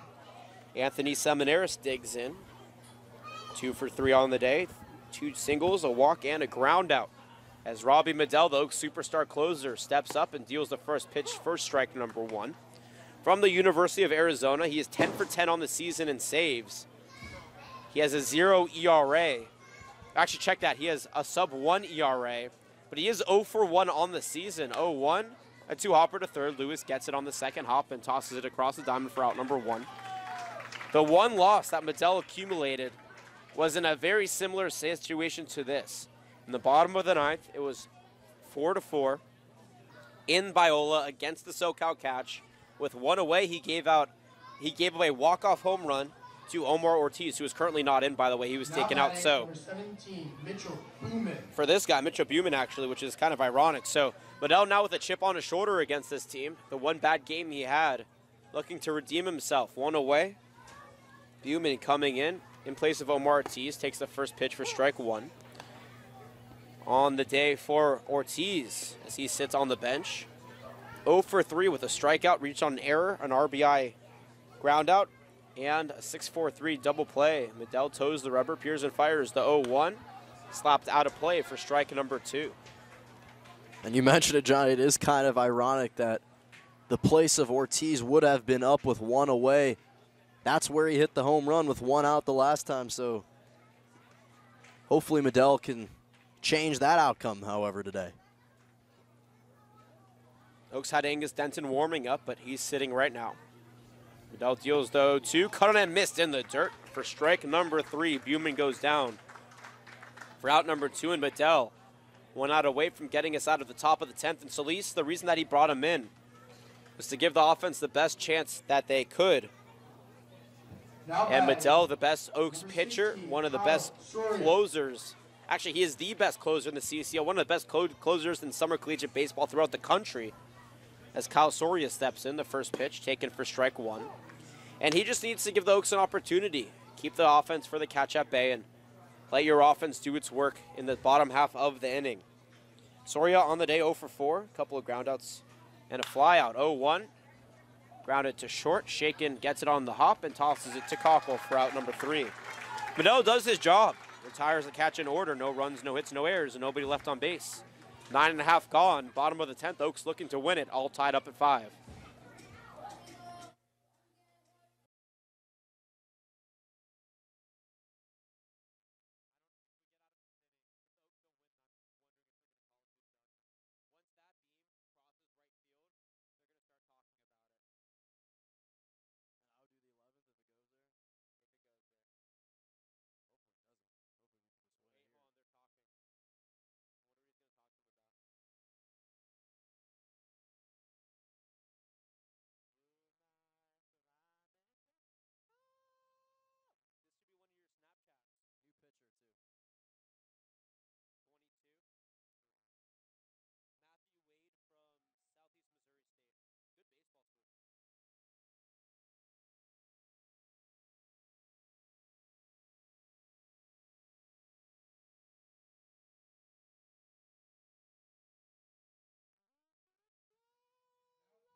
DJ Miller will lead things off here in the bottom of the 10th inning with a new pitcher on the mound, Matthew Wade from Southeast Missouri State. Thomason's day is done. Pitched 3 innings. Gave up a hit as the first pitch is taken for strike 1. No runs, no walks, and a strikeout. On the day for Miller out of the number 1 spot for the Oaks. 0 for 3 with a walk, 2 groundouts, and a strikeout. 0-1 from Wade, slapped out of play for strike number 2, and we are getting dangerously close from this game being called due to darkness. I know Solis was talking. To the umpires before this inning as though 2 runs away for ball 1. That, how close are we? Well, if the Oaks don't win in this inning, I'd assume they actually would call it, as that sun is getting very close to no longer shining on the field. 1-2. Check swung. They're saying that Miller went around for strike 3. Beautiful fastball up and in from Wade. Would have forced Miller in a jam regardless, even if he was able to make contact with it. And I bring up Max Weinstein on the day. 0 for 4 as well, the top of the order for the Oaks. Now 1 for 13 as he fouls back the first pitch for strike 1. They have not been playing well, the top 3 batters for the Oaks. Weinstein's only opportunity on base was because of an error back in the 5th. He came around to score. 5 runs, 6 hits, an error for the Oaks. 5 runs, 11 hits, 5 errors for the Catch. Neither team has scored since the top of the 6th inning. The Oaks haven't scored since the 5th. 0-1. Slapped out of play, and now Weinstein behind in the count, no balls, 2 strikes. Wade on the season, best on the team in strikeouts per walk with a 3.2 in 13 1/3 innings pitched. He has a 3.38 ERA. Deals, though, 2 low and away for ball 1. It actually gets away from Soria.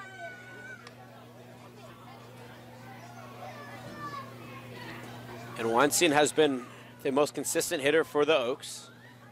Leads the team in batting average, batting over 400 this season, but today just not his day. Looking to turn it around now. 1 ball, 2 strikes. Pitches in.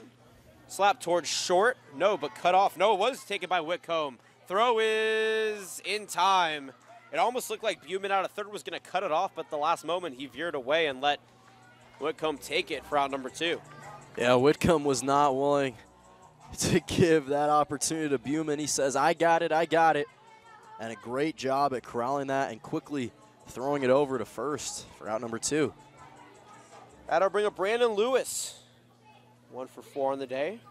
Triple, a run scored. Reached on air in the 5th, and 2 groundouts.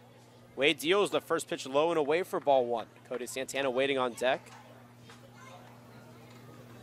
Bottom of the 10th, 5-5 the score. Sun now no longer beaming on the field. Now over at the tennis courts over right, 1-0. Runs away for ball number 2. And I'll tell you what, Jonah. Though it's been a 3-hour game, it is beautiful out tonight. Mid-70s. The sky tinted with gold off the clouds. The 2-0 slapped to short. A one-hopper. Whitcomb gets it and will take his time to see. Overthrows Garrett. And that'll go into the dugout, advancing Lewis over to second. You could kind of tell that Whitcomb thought that was going to be an easy play as he took his time. He took 3 steps forward and then completely overthrew Garrett. And that is a bad error for the UCSD shortstop, and now the Oaks with a runner in scoring position just need to get a ball in play in no man's land for a single to win the game. And once again, we're seeing another opportunity. The Catch have the ball firmly in their hands for a solid 2 seconds and just overthrowing Garrett at first, and we'll see if finally those 6 errors will fully catch up with this team. Santana on the day, 0 for 4, 3 flouts and a strikeout, an uncharacteristically rough day for him as well. Mom Lynette sitting on the edge of her seat in the crowd, waiting to see her son try to get the walk-off RBI here. Wade checks the runner at second and deals the 0-0 towards third into the diving glove of Buman. He'll fire it across the diamond on a beautiful play in time for out number 3. What a phenomenal play at third base, and we are done with the 10th. No runs, no hits, an error, and 1 left on base. We're through 10 full here from Sparky Anderson Field. The umpires all talking about darkness. We're actually going to keep it here because if they do call it, I don't want to be at a break just in case. So we're not going to go to break. It's still 5-5. And I think they're actually going to let them play this last inning. The home plate umpire, our crew chief, saying, well, let them play. So we're not going to take a break with Rami Dudell warming up here in the inning. Jonah, this is quite a game. 3 hours in now, almost 8 o'clock local time. It's been a really fun game, but it doesn't seem like the Oaks have been capitalized. But neither have the Catch. The Catch with 11 hits, only 5 runs to show for it. The Oaks have 6 errors and only have 5 runs to show for it. And that's why those 6 errors, it's kind of twofold, because at the one hand, they've been able to generate enough hits that should have given them an advantage and perhaps the win, but at the same time, the Oaks haven't been able to capitalize on their end, so both teams have blown opportunities, and fortunately for the Catch, that play from Whitcomb didn't ultimately cost them the game, because it seemed almost imminent at that point that, okay, a 6th error, there's absolutely no chance that the Oaks are going to blow that, but hey, great diving effort from Buman at third to make a play to first, and now we're heading into the top of the 11th. Grant Robbins steps in for play-by-play of this 11th inning, by the way. My name is Jonathan Rifkin, my broadcasting partner, Jonah Malkin. Top of the 11th we go. Robbie Medell's first pitch, inside corner for strike 1. And we just talked about it, 5-5. Catch 11 hits, 6 errors. But the Oaks haven't been able to convert. 0-1 from Medell, taken for strike 2. And Grant Robbins making his 6th appearance in this game. 1 for 4 with a walk and a run scored. Looking for the go-ahead run. 0-2 is tapped back against the screen. And we'll do it again. This is just the 4th time that the Oaks have went into extra innings, and the 2nd time that it's went to an 11th inning.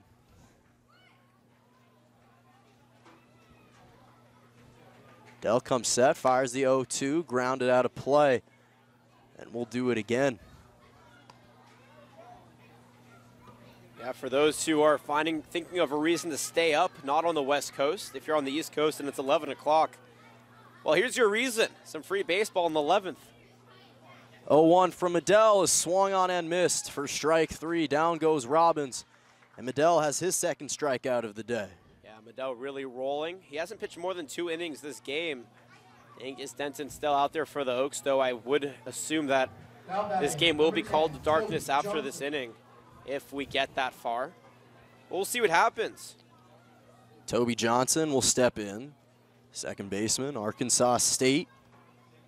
2 for 5 on the day. Medell's first pitch inside for strike 1. And the last time, and the only other time that the Oaks played in the 11th inning came back on July 7th against the Ventura County Pirates when they pulled it out 8-7. 0-1, swung on and missed for 0-2. That's when Jacob Castro hit a walk-off RBI single that advanced and sent DJ Miller home from second. 0-2 from Medell, runs low for ball 1.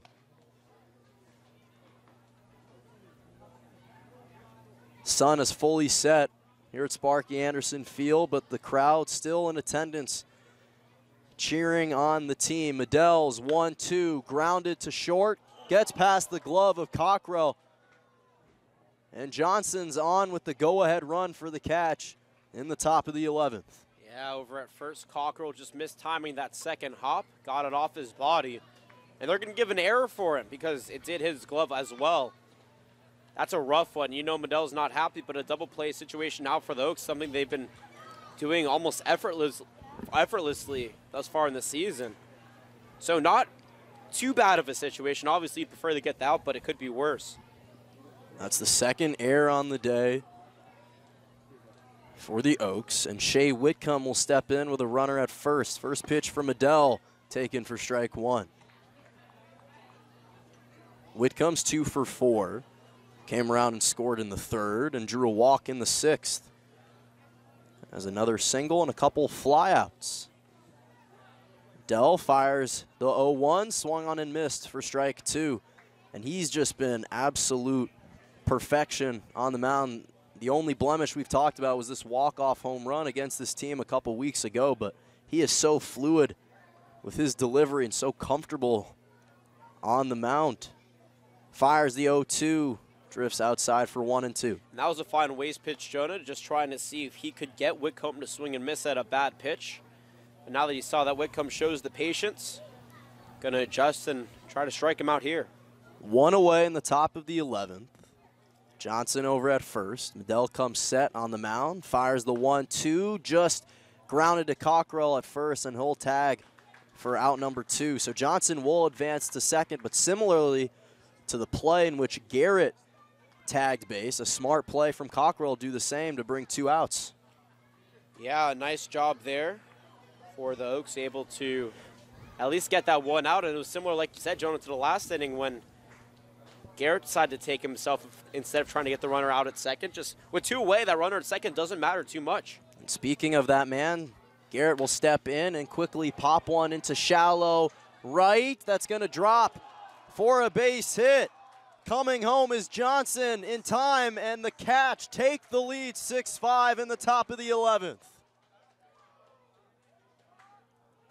RBI single from Garrett brings Johnson home. And the catch, looking to win a crucial game on the road and spoil the Oaks' chances of making the postseason. And you know why that's such a rough one there for Medell? Because it's an unearned run. Because of the error over at first, that run came around to score thereafter. Sandman takes a pitch on the outside for strike 1. And you're right. He's been sensational.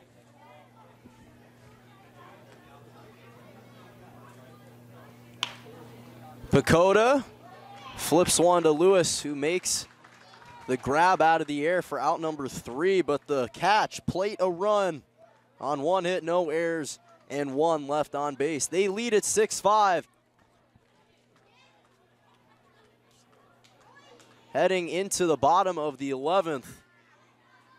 We're going to keep it here because the umpires wave the catch back to their dugout, and the Oaks, there's going to be a conversation between Solis, the umpires, and Dan Peters if they are willing to call this game right now.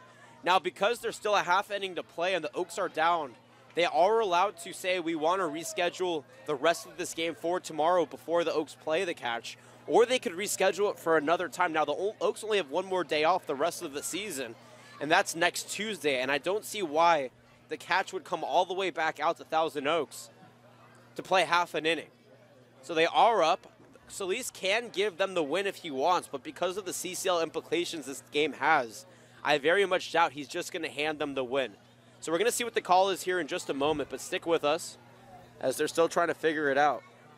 And especially since the Oaks will be playing the catch tomorrow in that home and home, that might require both teams to show up a little early to play that game out and then play the second game, or I guess the game that's supposed to be played so what will on Wednesday. What will happen is when the game is rescheduled, if it is rescheduled, we will tweet out exactly what the change is because we won't know up here. They are going to call the game due to darkness. So on our website, we will make a disclaimer, and we will also tweet one out.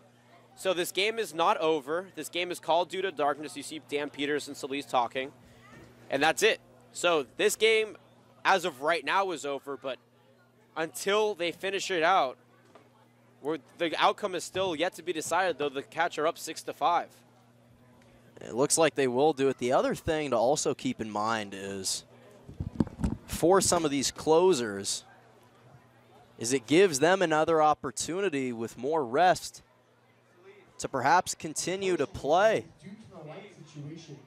And that will be the call for now. So due to darkness, the game will have to be finished tomorrow. Yeah, so this game will be played out tomorrow. The time is to be announced. Now, tomorrow's game is at 4:30 against the Catch. The rest of this game will likely be played out, I would say, about 3:30, maybe 3 o'clock. Again, stick with us on Twitter and on on the website on oaksbaseball.org. We will have all the updates for you. Where it says the next game up, we'll have exactly what time that first game is. Next game, which is tomorrow against the Catch, will begin at 5 o'clock. So we're going to wrap it up here, Jonah. Let's talk about this game just really quickly. The final line thus far, 5 runs, 6 hits, 2 errors for the Oaks, 6 runs, 12 hits, 6 errors for the Catch. But obviously that game not over. What's the mindset for the Oaks? They have one half inning to play and a day to think about it. Well, right now, it gives the Catch a nice advantage because some of their closers, or I guess the pitcher, Matthew Wade, will get an extra day of rest, and he'll be fresh for tomorrow to continue playing, and that's one of the disadvantages. But for the Oaks, they just could not convert. I mean, we'll see if they can ultimately, but right now, they weren't able to convert on 6 errors from the Catch, and they'll need more heroics tomorrow. And they also have to play in Biola to finish this game, which could ultimately mess with the chemistry because it's different playing at home than away.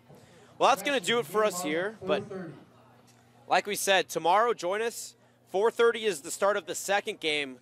Start of the first game is to be announced. That it will be at Biola. Stick with us on Twitter and at oaksbaseball.org for all of the updates.